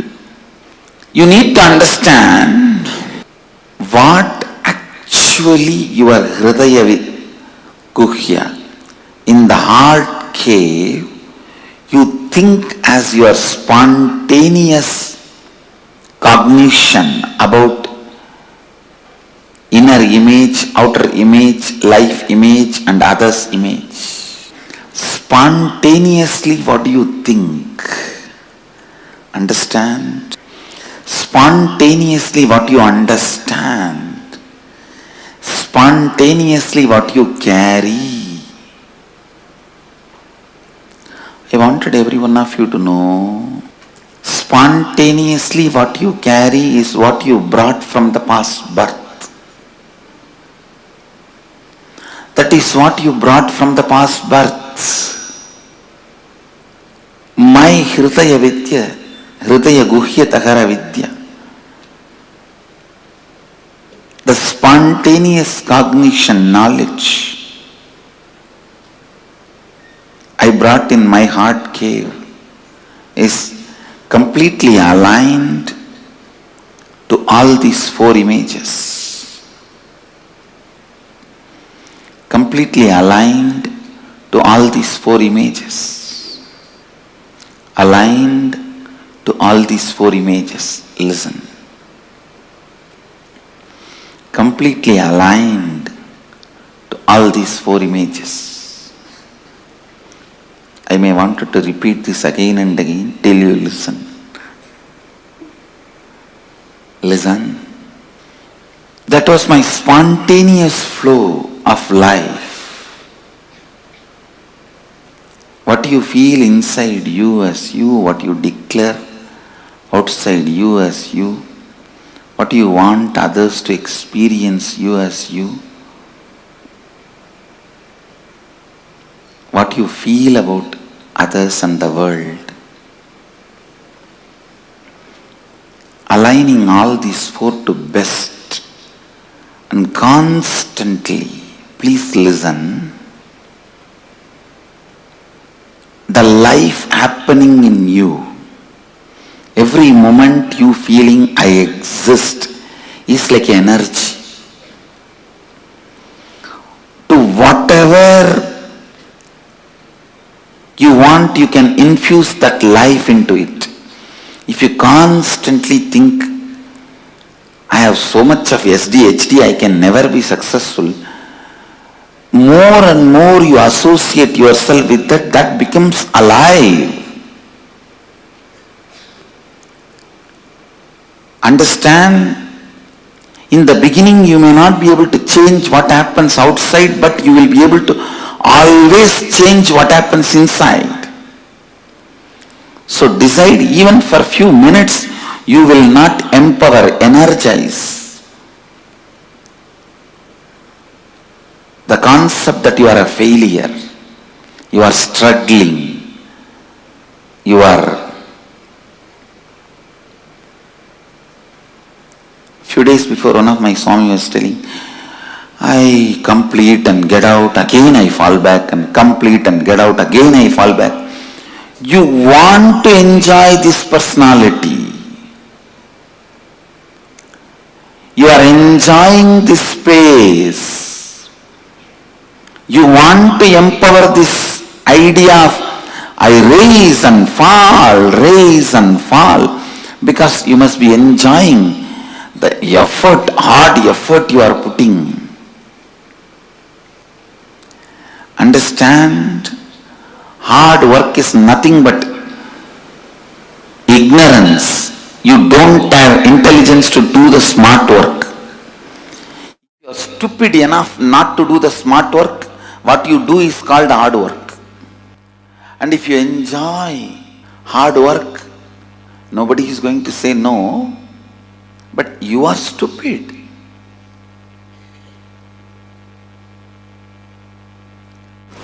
Why will you complete yourself and then come out again, fall into the same ditch and complete yourself and come out?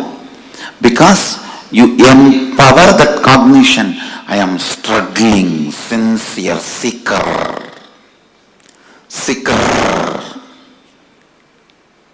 Because you set a standard to yourself. Long ago, at least I will be a good seeker. Whether I achieve it or not, who knows? I don't think I can achieve. That and all is not possible for me. But I'll be a good seeker.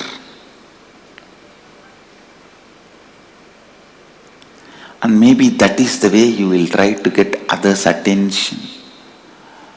See, I am struggling and coming out. But stupid thing, nobody is ready to listen to your struggle. Understand? How much ever you try to decorate your struggle, nobody is ready to listen to your struggle unless you win the game. Only when you win the game, your struggles are garlanded, respected, worshipped. Your struggles by itself has no respect. So decide to win the game now. See, every moment your life empowers some cognition. Either, see, all these different cognitions. I am struggling. I can't achieve it. I can achieve it. I have achieved it. All these are just various cognitions, various balloons. You can fill the gas in any balloon. Your life is the gas. You can fill the gas in any balloon. Why do you want to waste your gas into the stupid balloon? I am struggling. Complete it. Get rid of it. I have achieved. Fill the balloon of I have achieved. Then what is the qualifications of achieved? Person who has achieved? Always be aligned. This aligning, I wanted to expand on this little deeper. Morning when you wake up, just ask yourself, an authentic person who lives Advaita, how he will wake up? He will just wake up like Mahadeva and bless the world. How he will shower himself, clean himself gracefully. What he will do next? Whatever I am doing, is it aligned to my identity, which I want to build as my inner image, which I want to show as outer image, the other's image and life image, which I want to take the responsibility for? This aligning, the moment you decide, yes, this action has to be done if I want to have this outer image. After that, no conflict, no question of conflict, no question of contradiction, no question of anything else. No question of conflict, no question of contradiction, no question of anything else. In all of your life, what you want to build, clearly decide now and always align your actions to it. That is what is spiritual practice. In my case, I came with what I want, all these four clearly, and always my actions were aligned to it. That is why I claim born enlightened. understand? The Hridaya Guhya Tahara Vidya was very clear. The spontaneous expression, the way you think, every moment you are thinking, let it be aligned to what you want to show you as you to the world. What do you want to feel you as you to you? What do you want others to feel you as you? What do you want to feel as world? Again and again and again align yourself to that authenticity. The best inner image you want to have, best outer image you want to have, best others image you want to have, best life image you want to have. How much ever you think it is difficult, it is achievable. Be very clear. The idea of your difficulty is nothing but your SDHD. See, the mirage water need not be drained for your car to go in the road. The summertime, noon, mid-noon, you will see the mirage water in the road. It literally looks like a large water body in the middle of the road. Do you need to bring big motor pumps, pipe and drain the water for your car to drive? No. You just need to understand it is illusion and drive. Same way, your SDHD, you don't need to be struggling with it. You just need to know it is your SDHD and drive. I tell you, anything can be given up in the life. Anything can be lost. Not one thing. That is self-driving motivation. Just if that is maintained, everything is done.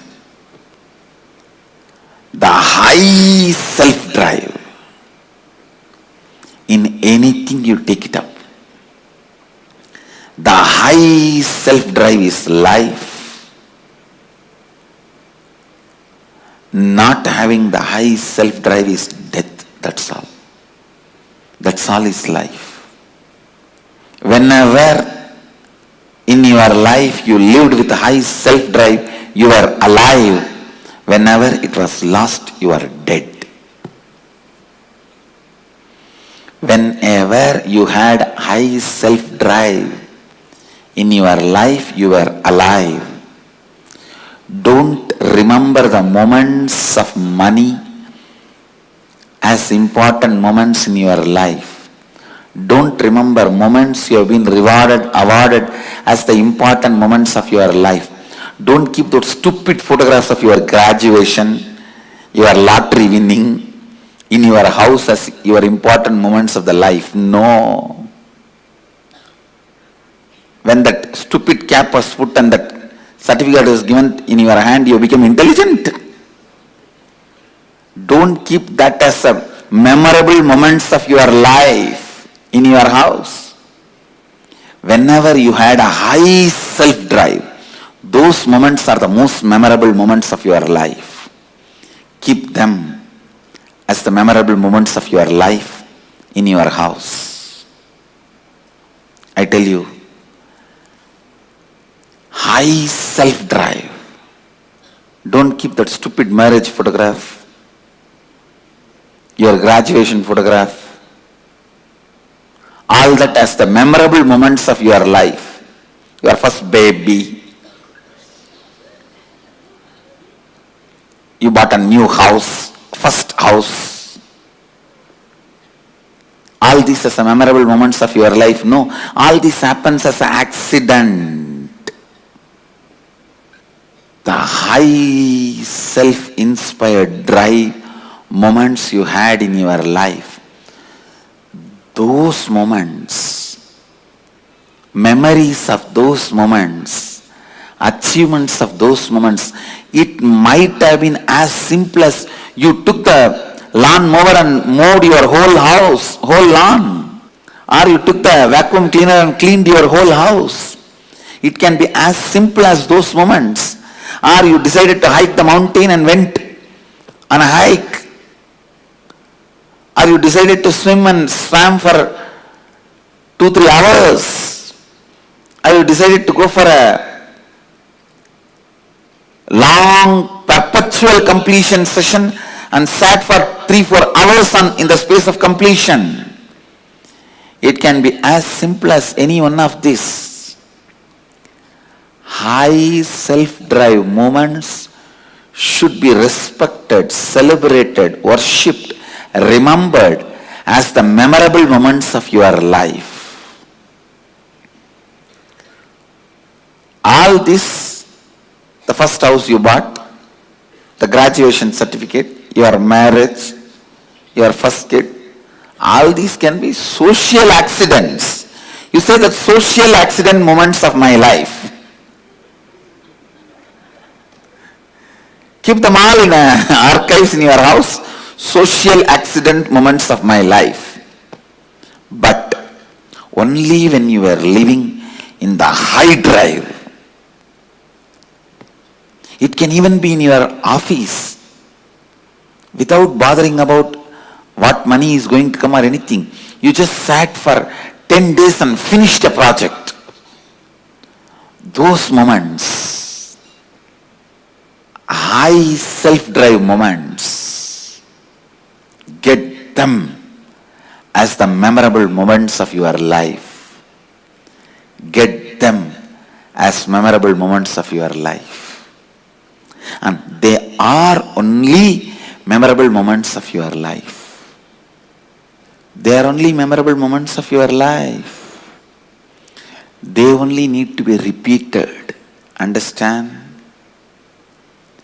The moments need to be repeated in your life is the high self-drive moments.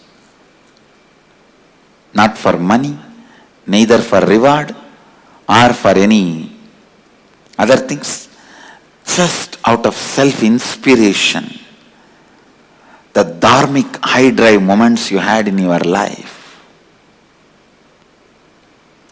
are the moments to be celebrated, experience to be cherished, inspiration to be kept alive, life to be recreated. Please understand, again and again and again see how you can become more and more authentic to your best inner image, outer image, life image, others image. Understand, any doubt you have, any idea you have, you cannot achieve that 4 is SDHD. Self-doubt, self-hatred, self-denial. SDHD. Go on completing with those SDHDs. Go on completing with those SDHDs. Let the external situation not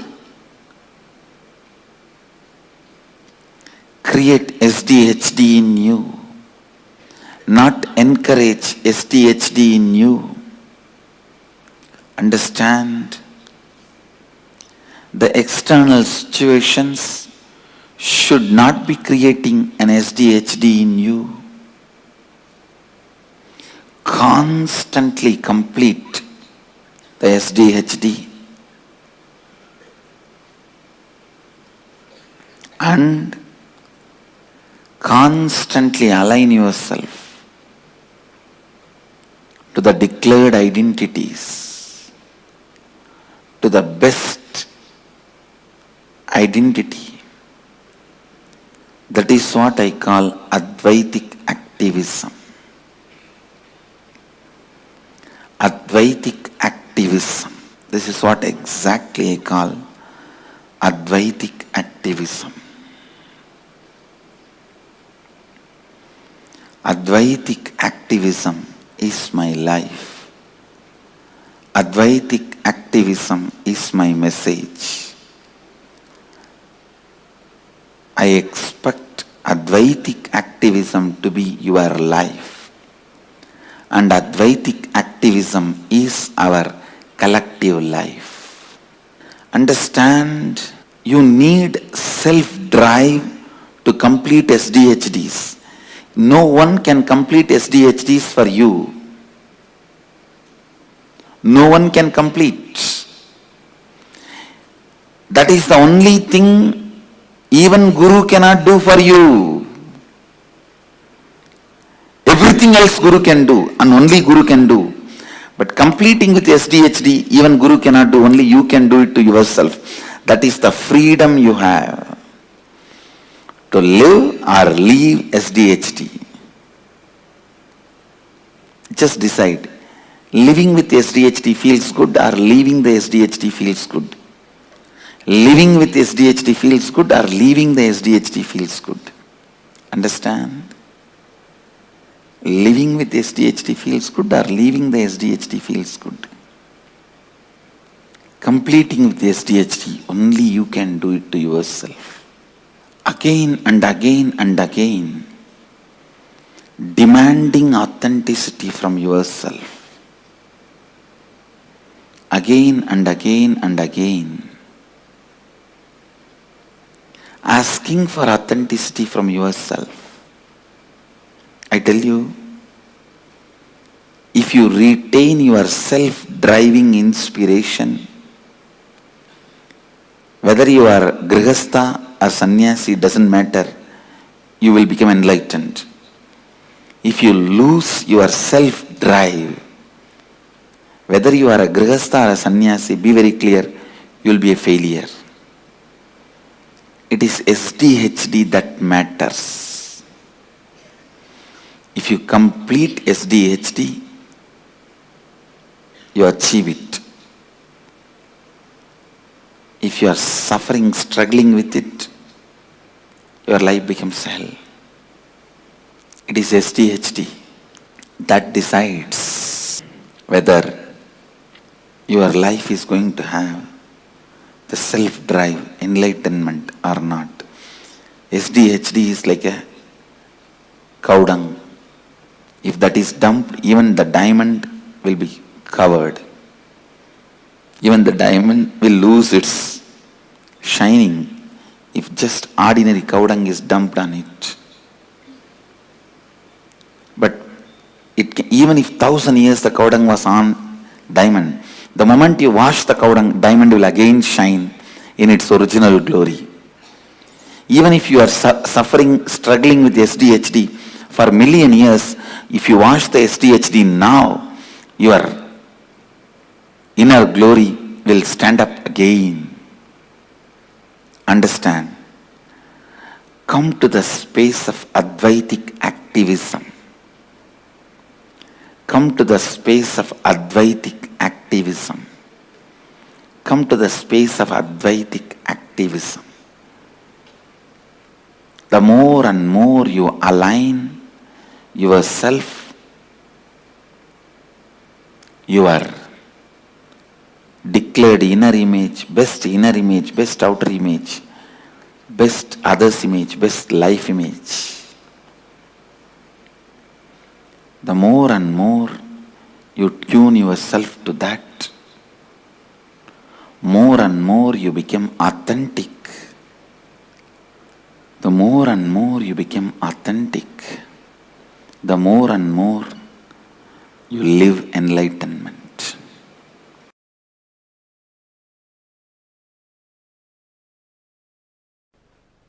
Please understand, self-drive is the source of the knowledge a human being has. Means that is Saraswati. Knowledge is not number of books you read. Knowledge is not number of concepts you know. The amount of self-drive you have.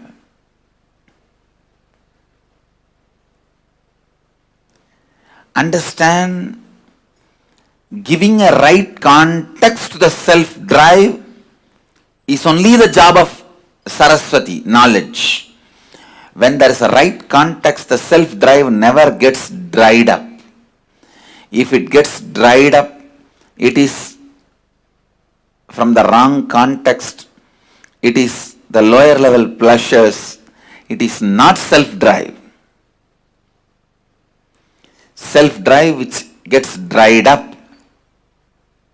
is from violence or from greed. Please understand, the self-drive comes out of fear and greed, gets dried up just in few days. Giving the right context for your self-drive is the job of Saraswati. All the knowledge, the reason for all the knowledge, reason for all the books, reason for all the knowledge transmission mechanism is to give you the right context for your self-drive. To give the right context for your self-drive.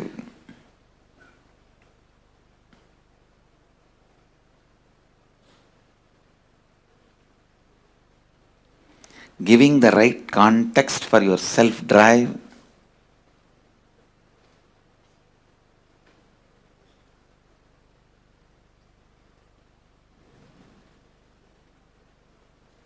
is the source, purpose, reason, cause, sole cause of your knowledge. And I tell you, your self-drive is the greatest wealth you can have, which will never be lost, which will come with you for births after births after births. Self-drive is the one and only wealth you can carry from one birth to another birth. Please understand. If you want to go to US, you have to change Indian currency to US currency. If you want to come from US to India, you have to change US currency to Indian currency. The same currency will not be useful in the other country. Same way, when you leave the body,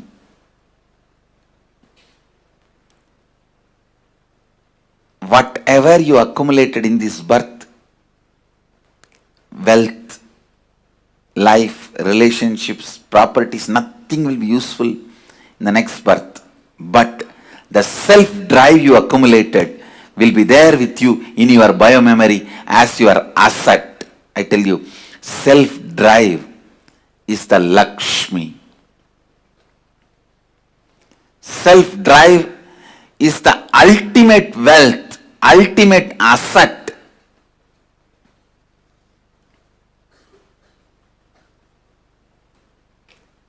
Anyone can accumulate, anyone can acquire. Not having self-drive is nothing but deep hatred towards you or towards others, life. I tell you, whoever does not have self-drive has a deep negative pattern about life and others. They are constantly abusing life and others, criticizing life and others, deep incompletion with others and life. I wanted to remind all of you, all tiredness, all boredom is nothing but self-conflicts and self-contradictions.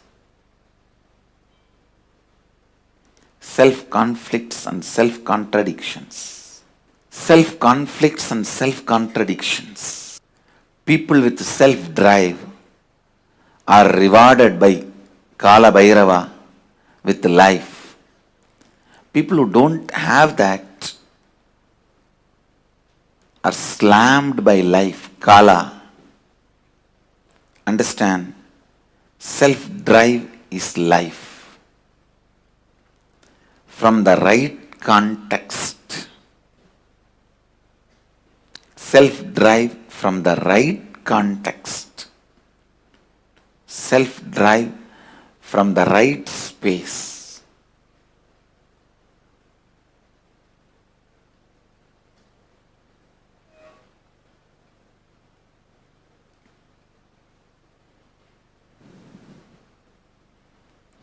Self-drive is the only energy, Durga, you can have.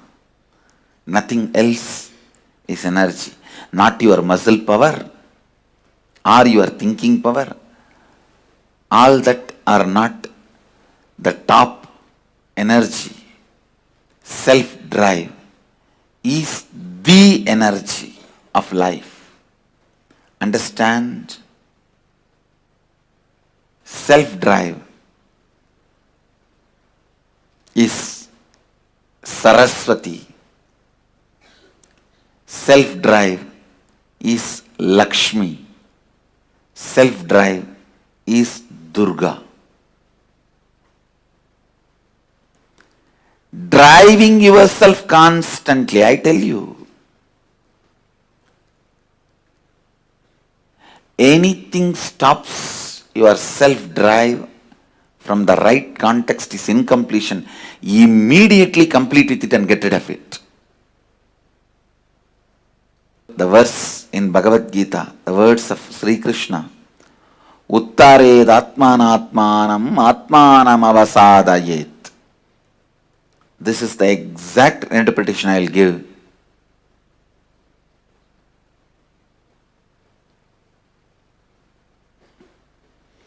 Raising your self-drive by yourself by setting the right context.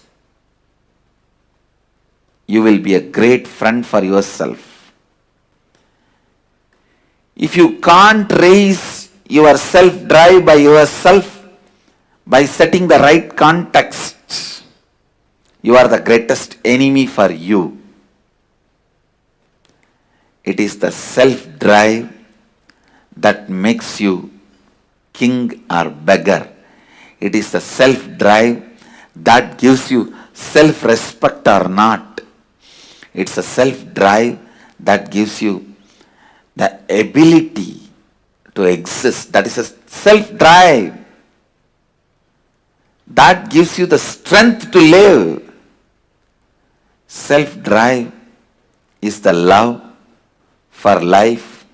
Self-drive is the devotion for life. Self-drive is commitment towards life. Self-drive is the scale to measure your authenticity, integrity, responsibility, and enriching.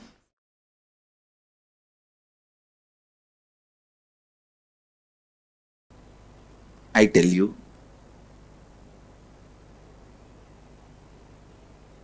now whatever I am speaking, if you just pen down, when you started developing the patterns, ideas, moving out of your original Advaitic state and relive, it will be literally like a miracle cure for tons of problems you have.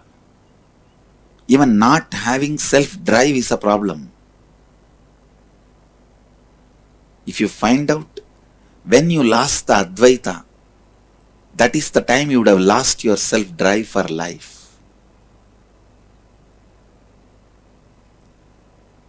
Just do this simple process. First, pen down the ideas, patterns, concepts which makes you feel you are away from your non-dual state. Second, think and pen down when that patterns have started developing in you, how you developed those patterns, those incidents. Third, relive all those incidents. Fourth, relive and complete them. Fifth, start living Advaita, non-dual state of consciousness. That's all.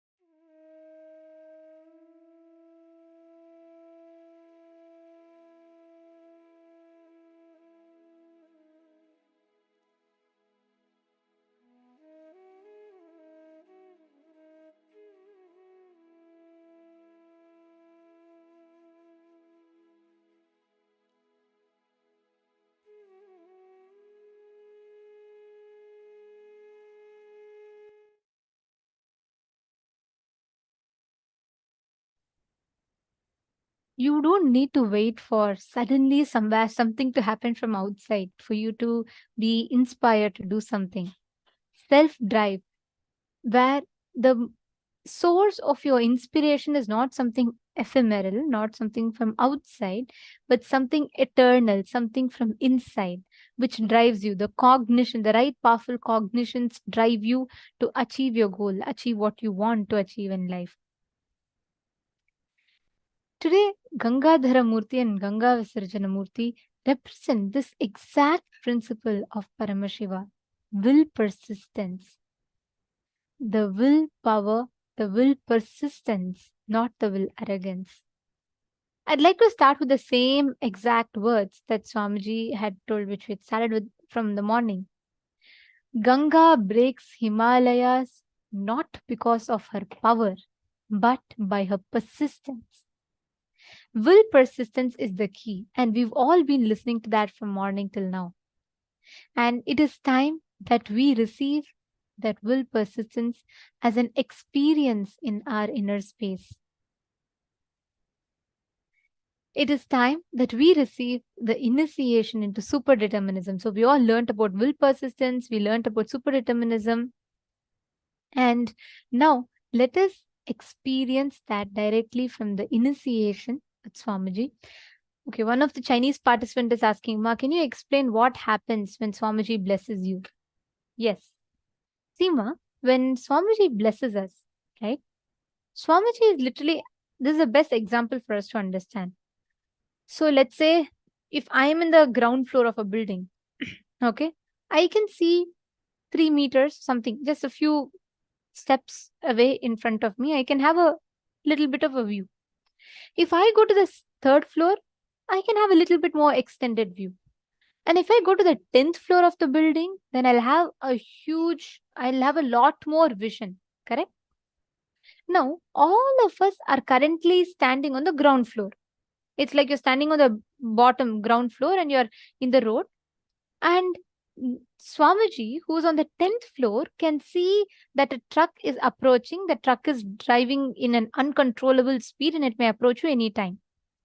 But we who live in the ground floor, most of the times we are in delusion. We think, oh, okay, if let's say Swamiji tells, okay, step out. We are in our delusion, we think, oh, nothing is there. I'm fine. I'm even see last 5 minutes I've been here. I don't see even a trace of any truck. I don't hear anything. But the truck is approaching you. It's not in your purview yet, but it is coming. And all our decisions we make in life are with this limited purview that we have, which is what we call as delusion.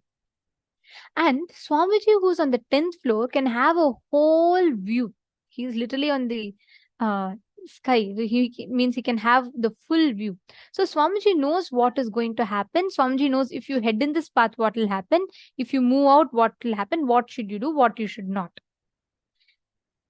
Now, when you get a blessing from Swamiji, Swamiji already sees it happen. Swamiji blesses and makes it happen for you. Like, for example, let's say you ask a boon to Swamiji, Swamiji, I want to be safe. Then Swamiji will bless and tell, okay, now you move to your left. Then there'll be correct time, the truck will pass you, you will not be hurt. Every blessing that Swamiji gives is Swamiji creating the reality that we want. By not, Swamiji tells, what I tell is not a prediction. I see the reality and I tell. When Swamiji blesses you for something, it's not a prediction. When Swamiji says, Ma, you will manifest wealth, Swamiji is not predicting the future. Swamiji is declaring the future that is going to happen to you.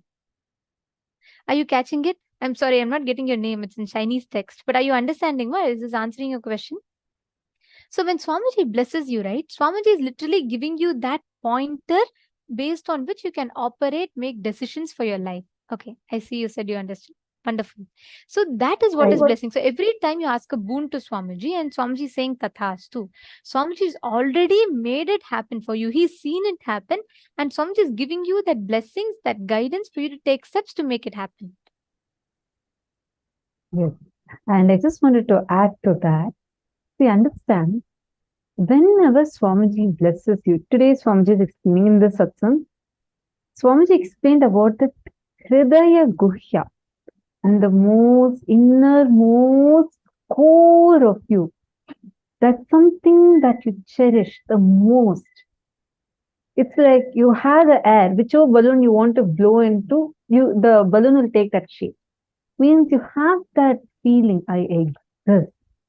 Wherever you infuse that into whichever balloon, that shape is going to come. Like you infuse that into your life, and let's say you want to have a blissful relationship, then it will manifest.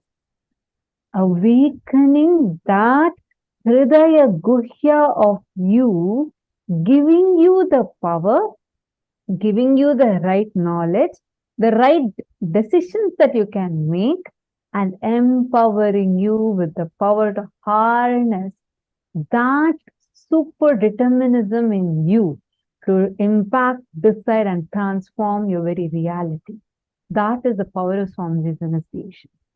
Right now, like we all saw today, we all were doing the exercise, right? Where we all understood how holding on to our past failures, the pains, the struggles that come from even the memory of our past failure.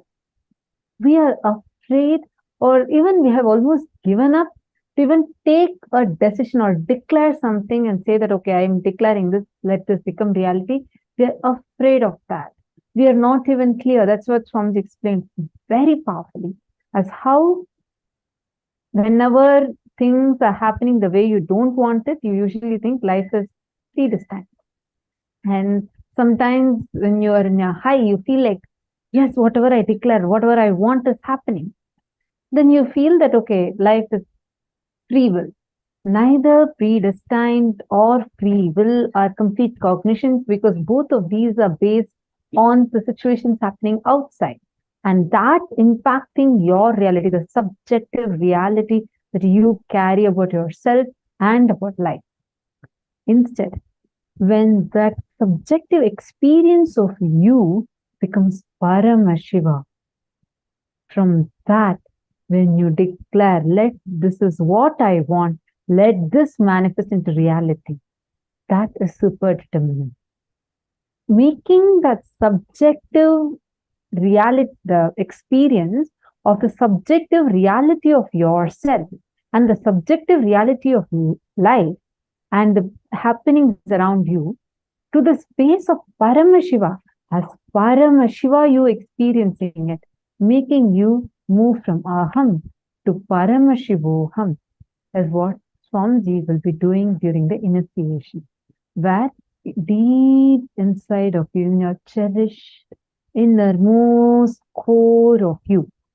For example, you're alone, you're probably in the shower, or whenever you're sitting with yourself, when you're being with yourself, how you feel about you in that innermost core of you, making you feel that you are Paramashiva, empowering you with that ultimate powerfulness, is what Swamiji's initiation does for us.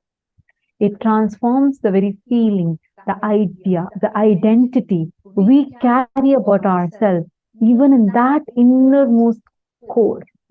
Many times, superficially outside, you may be able to talk certain things, you may be able to hold a certain identity, but when you are with yourself, what is that cherished idea that you carry inside you about you in your core? Transforming that very core ultimate experience is what Swamiji will be gifting to us, showering us with during today's initiation.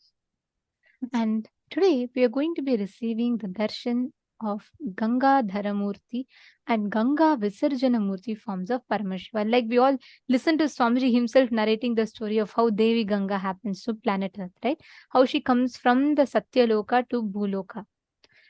The form of Paramashiva which gets Ganga into his head into his jatas, is Ganga Dharamurti.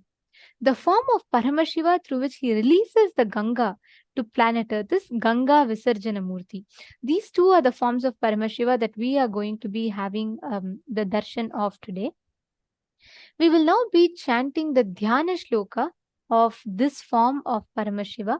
So, Dhyana Shlokas are the sacred chants that describe that particular attribute of Sadashiva, like however Paramashiva assumes, like each form of Paramashiva It describes in elaborate detail, and each of these mantras are taken from the Vedas and Agamas, which describe those respective forms of Paramashiva. So we will now be chanting the Dhyana Shloka of Ganga Dharamurti and Ganga Visarjanamurti form of Paramashiva.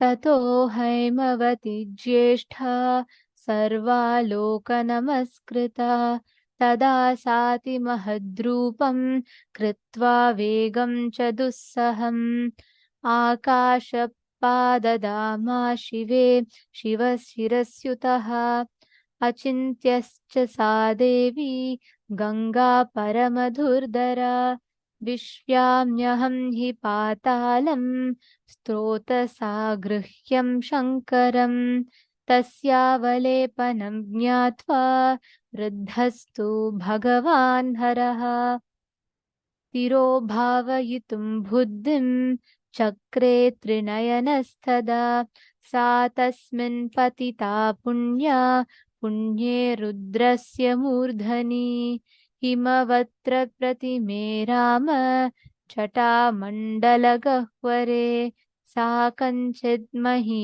गन्तुं नाशक्नोद्यनमास्थिता नैव सा निर्गमं लेभे जटामण्डलमन्थतः तत्रैवाभं भ्रमद्देवी संवत्सरगणान् बहून् तामपश्यन् पुनस्तत्र तपः परमास्थितः स तेन तोषतिश्चासि दत्यन्तं रघुनन्दन विससर्जं ततो गंगा हरो बिन्दुसरः प्रति तस्या विसृज्यमानायां सप्तस्तोत्रं सिजञ्जिरे ह्लादिनी पावनी चैव नलिनी च तथैव च तिस्रः प्राचीं दिशं जग्मुर्गङ्गा शिवजला शुभाः सुचक्षुश्चैव सीता च सिन्धुश्चैव महानदी तिस्रः श्वेतादिशं जग्मुः प्रतीचिं शुभोदकाः सप्तमी चान्वगता साम्भिं भगीरथं तदा भगीरथोऽपि राजर्षि दिव्यं स्यन्दनमास्थितः प्रायादग्रे महातेजा गंगा तं चाप्यनुव्रजत् गंगाच्छङ्करस्थिरशस्तो धरितन्नमागताः व्यसर्पत जलं तत्र तीव्रशब्दः पुरस्कृतम्. The meaning of this verse goes as below. Afterwards, she, who is reverenced by all the worlds, who is the elder daughter of Himavanta, that Ganga, assuming an unendurable form of insupportable rapidity, they say, then plunged from the sky onto the auspicious head of Paramashiva. She, whose extremely unendurable river, that goddess Ganga, even speculated to herself, saying, let me enter into the netherworld, indeed whisking Paramashiva with my streams.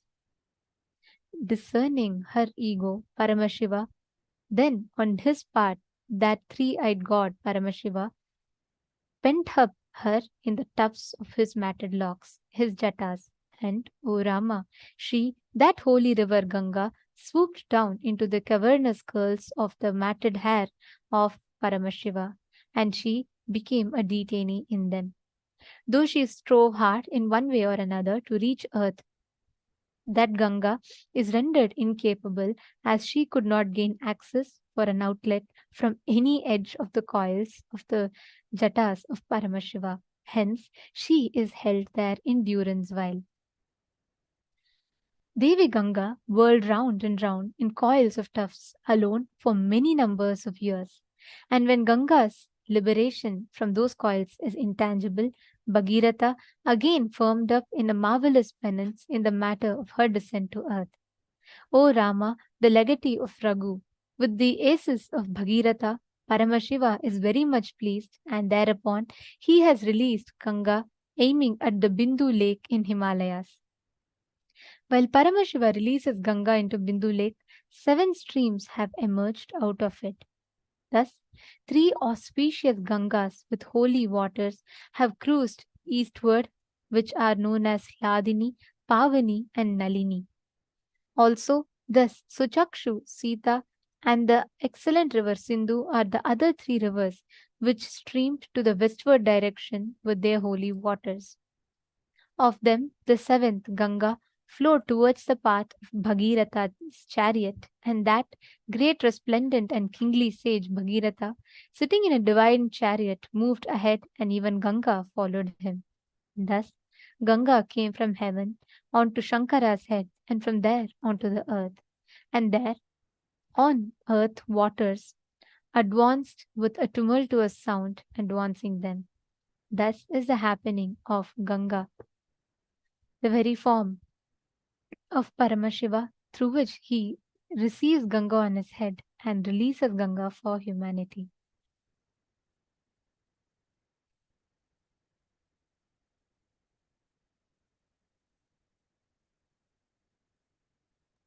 This is a very auspicious form whose darshan all of us are going to be enjoying today. And I just want to announce a very, very important thing for all the participants that are here, because in just a few more minutes, the darshan is going to be starting. I request all the participants to first please come on the camera. Please sit on the camera.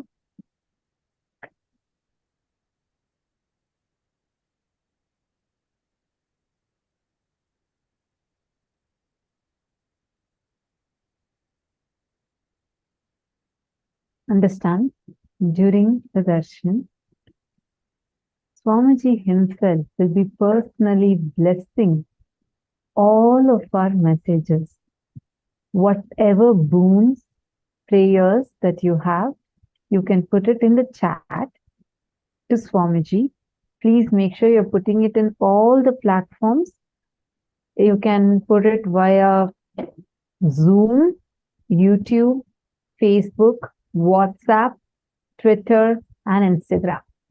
Any of these 6 platforms, you can put your request.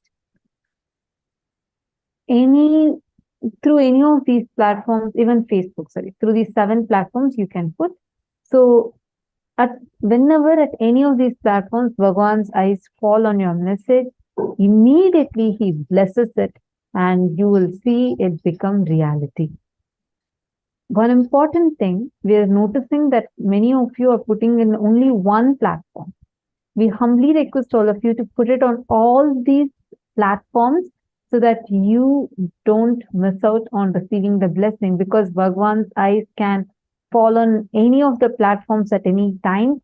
And Swamiji also looks at each screen individually, blessing every single one of the participants sitting on the Zoom rooms. So that is why it's very important for your prayer to not get missed. Swamiji has opened up all these platforms, so all of you can post your prayers and requests for blessings, wounds on all these platforms. And the next most important thing, we are noticing that some participants are posting the same message multiple times, especially on the Zoom. We request all of you to post one message only once. Do not type the same message. For example, if you are asking Swamiji, please make me SJP Karta. Just give me an example. Please bless me to become a Sarvanya Pita Karta. You are asking this as a boon. You can ask one other boon as another message, no problem. But do not put the same one message multiple times. We are noticing that many of you are doing this, and what is happening is you are missing out the response that Swamiji has given to you. We noticed multiple times that even if Swamiji has responded to your message, you are missing out on that, and you are continuously posting the same message. And because of that, it's also affecting the other participants to see the blessings that Swamiji has given to them. So we request all of you to please acknowledge this.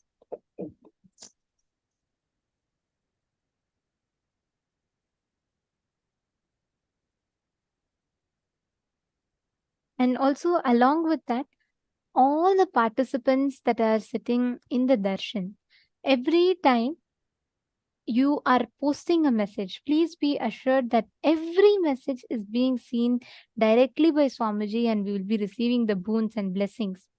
So each time you post a message, you would not have to repost it again and again. So let's all be sensitive to that fact, and please make sure that each of you are seeing to it that you're only posting it once.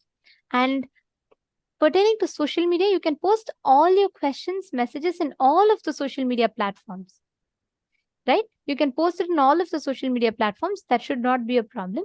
But make sure that you're not posting it more than once in one chat.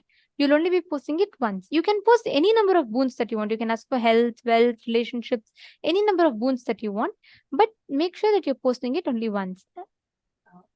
We request all the participants to please take a moment and acknowledge. If you have understood this, please acknowledge it in the chat. We're also going to walk you through what all are the platforms that are available.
You can go to KAILASA's SPH Nithyananda YouTube channel. It's youtube.com/@Nithyananda TV. Please take a moment and kindly go to this YouTube channel.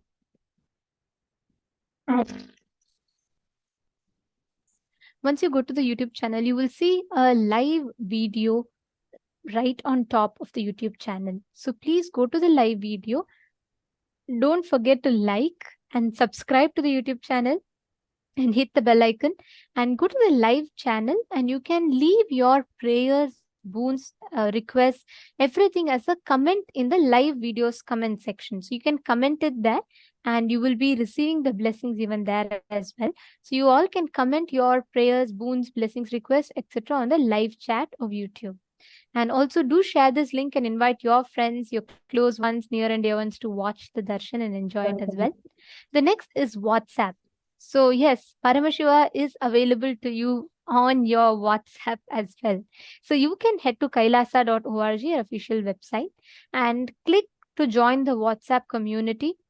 You will see right on the home page, you will see an option called Join WhatsApp Community, and it will give you it will automatically lead you to a WhatsApp page, and you'll just have to click join chat, and you can join that.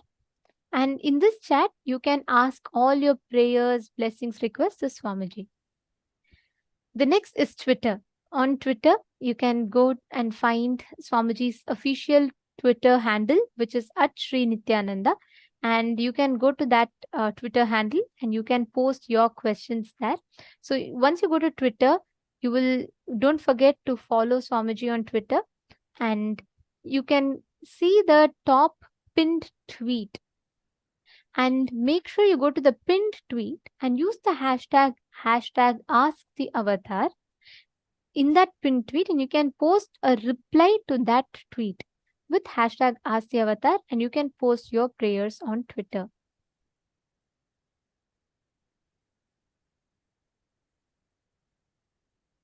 We request all the participants to take a few minutes and head to Twitter now.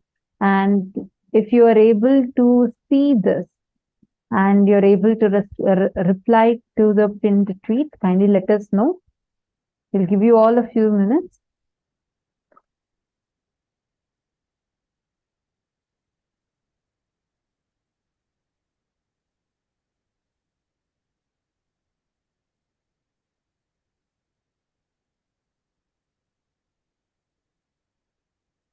If you have any doubt in this, kindly let us know. Okay. Now, the next platform we're going to be seeing is on Instagram. Kindly head to the Instagram profile, instagram.com/Sri Nithyananda. And this is Swamiji's official Instagram handle. The name would be KAILASA SPH Nithyananda, and the username would be Sri Nithyananda. This is the username. And once you go here, click on the profile picture. You'll actually see a notification saying live. Click on that live button. And in the comment section, you can post your prayers. So these are the platforms through which you can connect to the avatar and ask the avatar your questions, prayers. And the last one is Facebook. Please go to facebook.com/Paramātma Nithyananda. The name of the Facebook page is KAILASA SPHJGM Nithyananda Paramashivam Facebook page. Make sure to hit the follow button if you have not yet started following the page, and go to the topmost live video that you see. It will be shown. This live icon would be there for you. And under this live video, click the comment section and type your prayers, boons that you want to ask Swamiji. And also don't forget to put a like to the video, as well as share this video on your timeline and share it with some of your friends as well, so they can also enjoy the darshan like how you're enjoying. Hope this helps all of you to identify all the platforms so that all of you can ask your prayers in all of these platforms, so your messages do not get missed. And again, I just want to repeat once more to all the participants that are here sitting with us. I request all of you to please acknowledge that you will ask your prayers and boons only once in the chat, meaning you can ask multiple prayers, multiple boons, different messages. You can put how many ever you want, but please do not repeat the same message multiple times, as this affects you because you missed out on seeing the response Swamiji gives to your message, as well as the other participants who are also not able to see the response they got from Swamiji. So I request all of you to please acknowledge this. Many of you have already acknowledged. I request all others also, other participants. I see many more joining right now. Can I request all of you to please acknowledge? You all can post in the chat saying yes, you acknowledge. So we're sure that all of you understood. And another most important thing is each of us here are very, since like so many of you are from China, Australia, different parts of the world, many places where it's nighttime, many places where it's your early morning, midnight or afternoon. And each of you log in from different time zones to have the darshan, to sit with Swamiji. Now, one important thing is during darshan, understand your place literally becomes a temple. When Swamiji says Gangadhara Murti is manifesting, literally from Kailasa, Swamiji is bringing down that energy, his dimension of Gangadhara Murti, and Swamiji is manifesting it for us.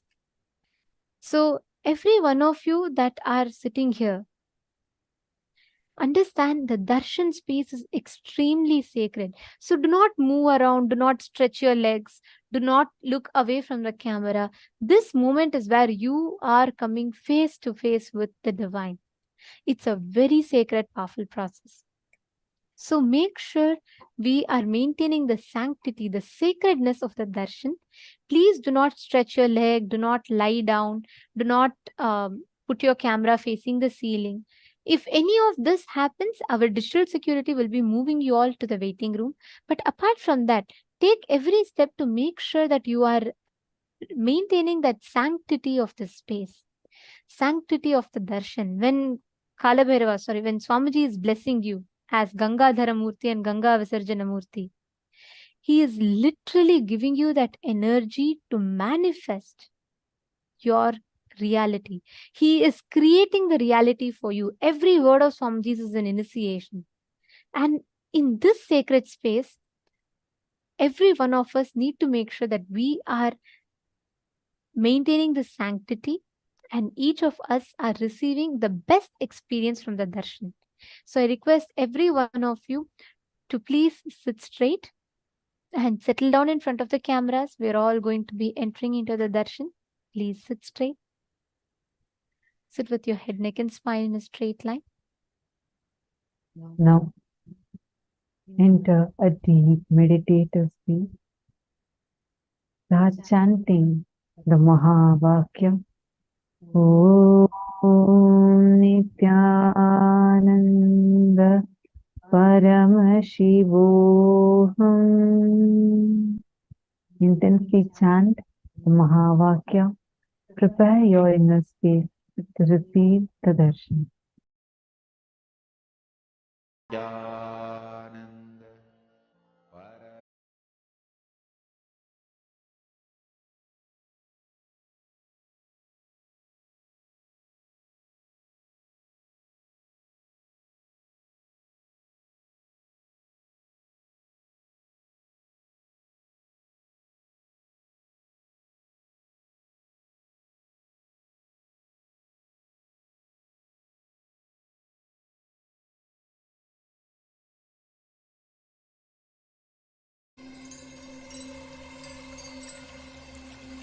I welcome you all with my love and respect.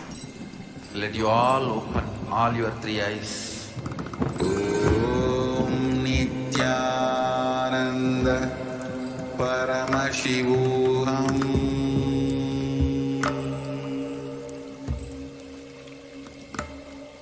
Om Nithyananda Paramashivoham.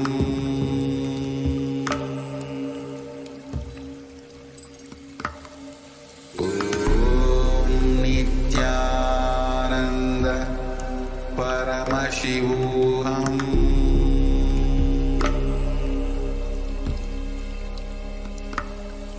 Om Nithyananda Paramashivoham. Om Nithyananda Paramashivoham.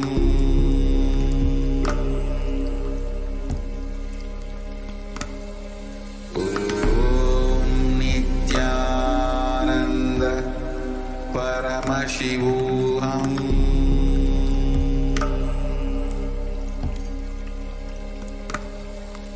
Om Nithyananda Paramashivoham.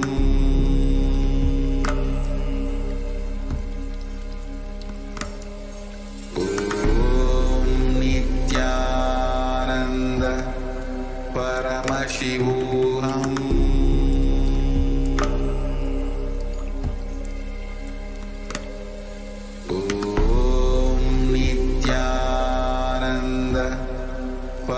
Paramashivoham. Paramashivoham.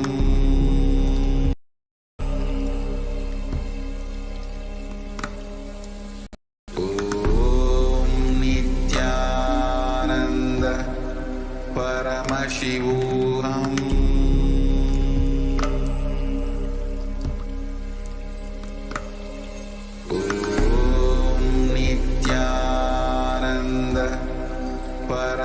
Paramashivoham.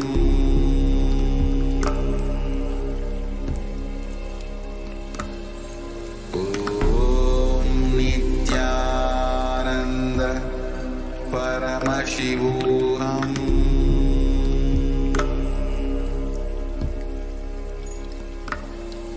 Om Nithyananda Paramashivoham.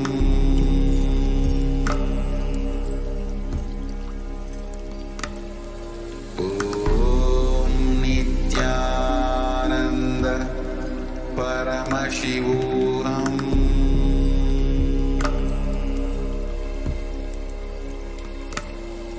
Om Nithyananda Paramashivoham.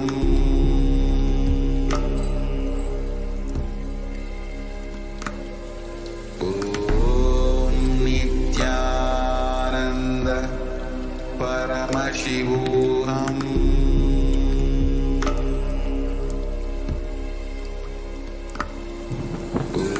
Om Nithyananda Paramashivoham.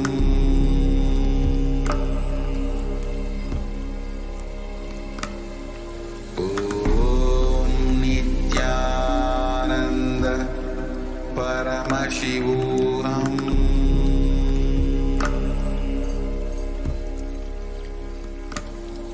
Om Nithyananda Paramashivoham.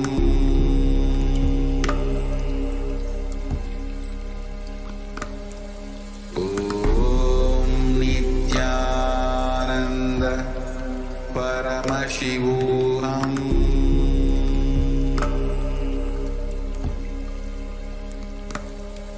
Om Nithyananda Paramashivoham.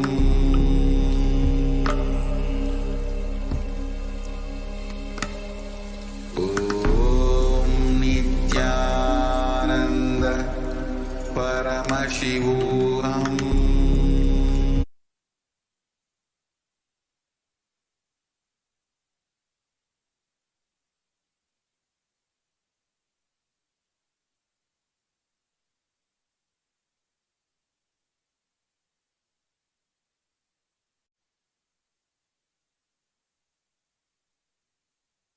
Connecting with the divine with your eyes closed is meditation.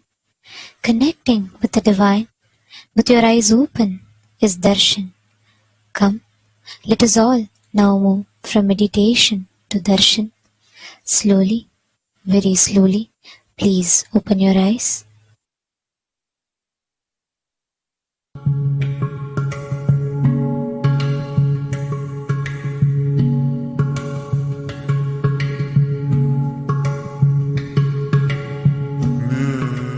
Gangadharamurti.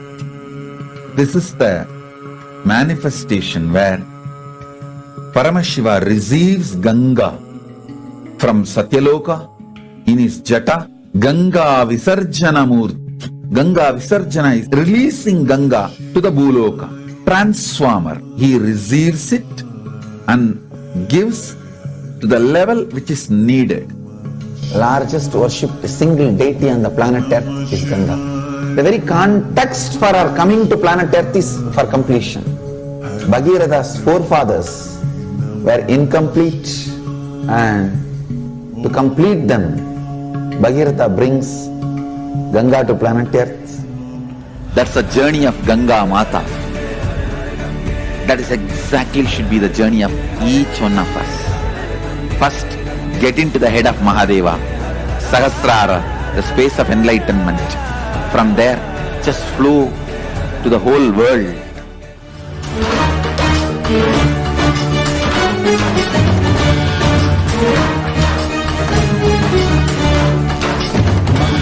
கொண்டு கங்கை முடிக்கொண்டு நர்த்தனம் புரியும் ஈசனே சுடலை பொறுப்பு பூசி உடுக்கை தனை ஏந்தும் காலனே புலிதோலனே மீன் விழியால் உள்ள முறைகின்ற மதுரை மாநகரின் ராசனே இன்னல்களை கலைந்து இன்பங்களை அளிக்கும் சுந்தர வடமணி நேசனே ஞாயிறு திங்கள் நித்த முறைகின்ற செவ்விழி கொண்ட செல்வனே சொக்கனே எந்த சோமனே ஐயா சோதி வடிவான ரூபனே அடிமுடி காணா அண்ணாமலையே அகிலமும் போற்றிடும் ஐயனே நாதாவரணனே நால்வர் போற்றிட நயமுடனாடிடும் நாதனே ஆழகாலம் உண்டு ஆழம் காடுதனில் ஆனந்த நடமிடும் ஆதி செய்வனே மங்கையிடம் கொண்டு கங்கை முடி கொண்டு நர்த்தனம் புரியும் ஈசனே சுடலை முடி பூசி உடுக்கை தனையேந்தும் காலனே புலிதோலனே மீனின் விழிகால் உள்ள முறைகின்ற மதுரை மாநகரின் ராசனே இன்னல்களை கலைந்து இன்பங்களை அளிக்கும் சுந்தர வடமணி நேசனே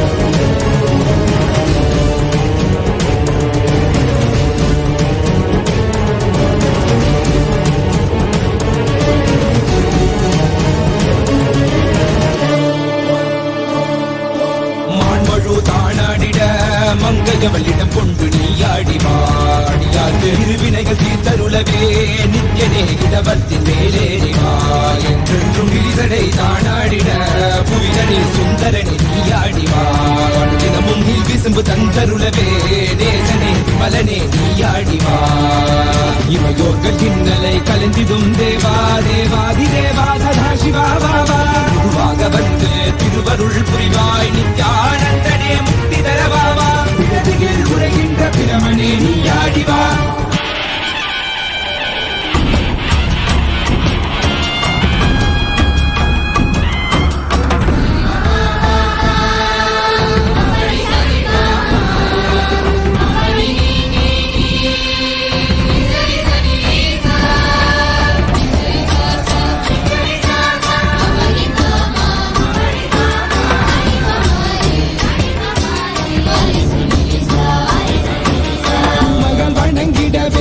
காஞ்சியில் மண்ணாய் உரைபவனே அப்பாய் காட்சி தரும் எங்கள் ஆணை காவலசே ஆதியந்தமிழாத ஜோதியாய் அருணகிரி உரைநாதனே உலகைய கிடும் வாயு வடிவே காலகத்தி ஈசனே தொழுதிடத்தில்லை நகர்தனில் வானில் ஆடும் கூத்தனே பஞ்சபூதமும் நித்தம் பணியும் பரமனே பரமேசனே நித்யரசித நித்ய வைபவ குப்த கைலை வாசனே ஈசனே சர்வேசனே பரமேசனே ஜெகதீசனே நித்யனே ஆனந்தனே என் ஜீவனே குரு தேவனே நித்யனே ஆனந்தனே என் ஜீவனே குரு தேவனே நித்யனே ஆனந்தனே என் ஜீவனே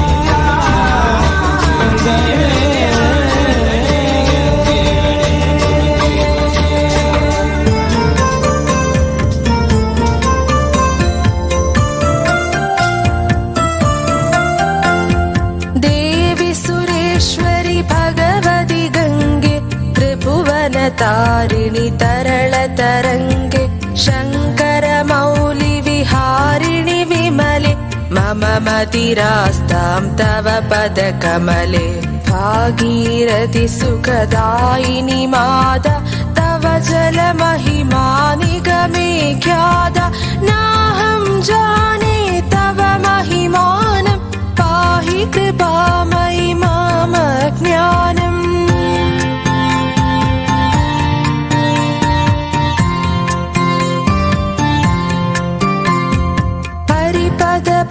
पाद्यतरङ्गिणि गङ्गे हिमविदुमुक्ताधवळतरङ्गे दूरीकुरु मम दुष्कृति भारं कुरु कृपया भवसागरपारं तव जलममलं येन निपीतं परमपदं खलु तेन गृहीतं मातर्गङ्गे त्वय्यो भक्त किलदं द्रष्टं नयमः शक्तः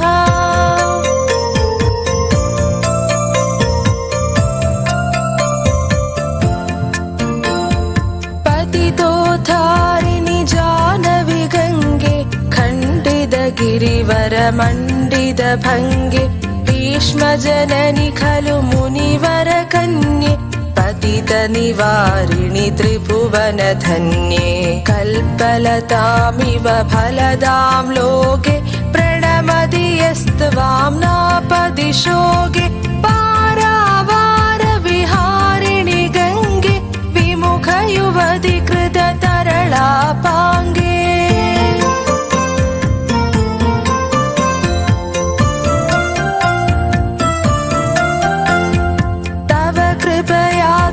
स्रोतः स्नाता पुनरपि जतरे सोऽपि न जाता नरकनिवारिणि जानवि गङ्गे कलुषविनाशिनि महिमोत्तुङ्गे पुनरसदङ्गे पुण्यतरङ्गे जय जय जानवि करुणापाङ्गे इन्द्रमुकुटमणिराजितचरणे सुखदे शुभदे प्रत्यशरण्ये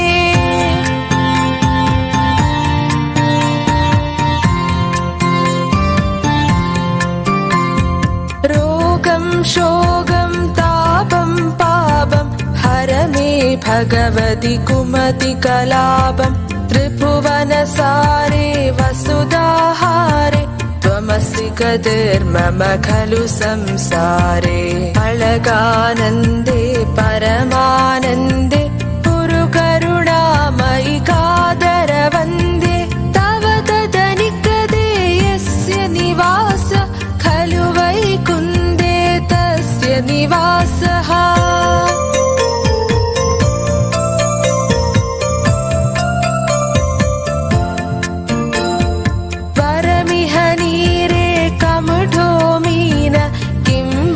तीरे सरः दक्षिण अथवा श्वपचो मलिनदिनास्तव नाही दूरे निपति कुलीन भो भुवनेश्वरि पुण्यधन्ये देवि द्रवमयी मुनिवरकन्ये गङ्गास्तवमिममलं नित्यं पठति नरो यः स जयति सत्यम्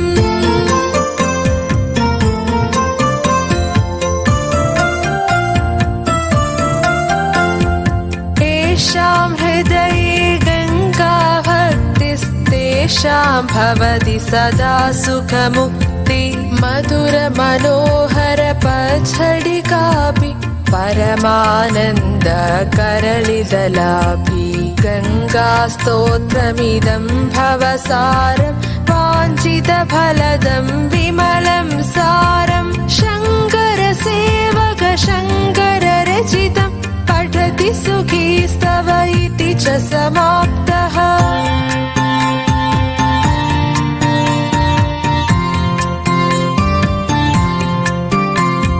जय जय गङ्गे जय हर गङ्गे जय जय गङ्गे जय हर गङ्गे जय जय गङ्गे जय हर गङ्गे जय जय गङ्गे जय हर गङ्गे जय जय गङ्गे जय हर गङ्गे जय जय गङ्गे जय हर गङ्गे जय जय गङ्गे जय हर गङ्गे जय जय गङ्गे जय हर गङ्गे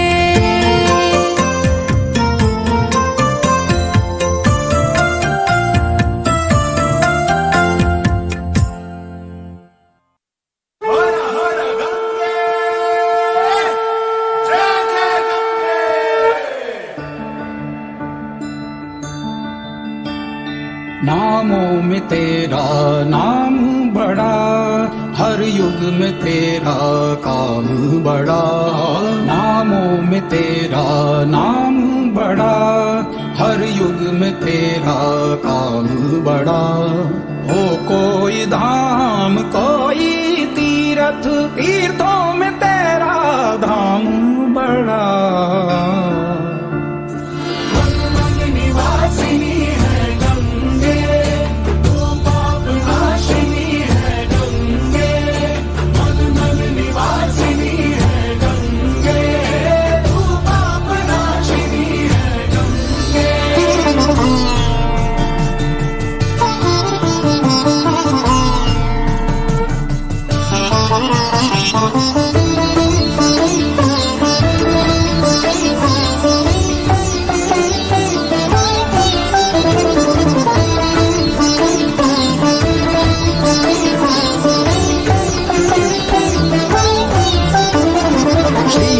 के पाद नख से जन्म तेरा।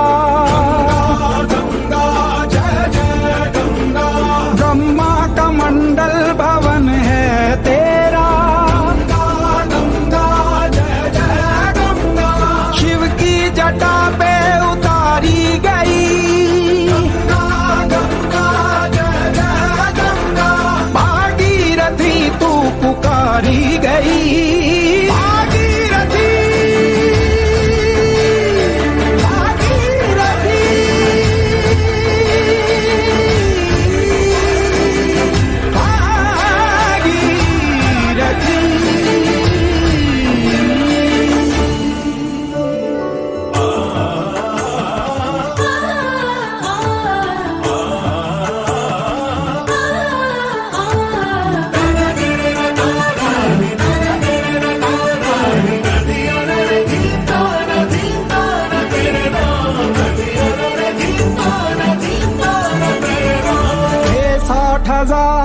सागरवंशी मुनिशाप से उनकी चिता जली। सागरवंशी मुनिशाप से उनकी चिता जली। उनका तूने उद्धार किया, उनका तूने उद्धार किया। तेरी धारा ने उनको मोक्ष दिया।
शिवाय ॐ नमः शिवाय ॐ नमः शिवाय ॐ नमः शिवाय ॐ नमः शिवाय ॐ नमः शिवाय नमः शिवाय नमः शिवाय। गंगाधर लिंगेश्वर शंभो महा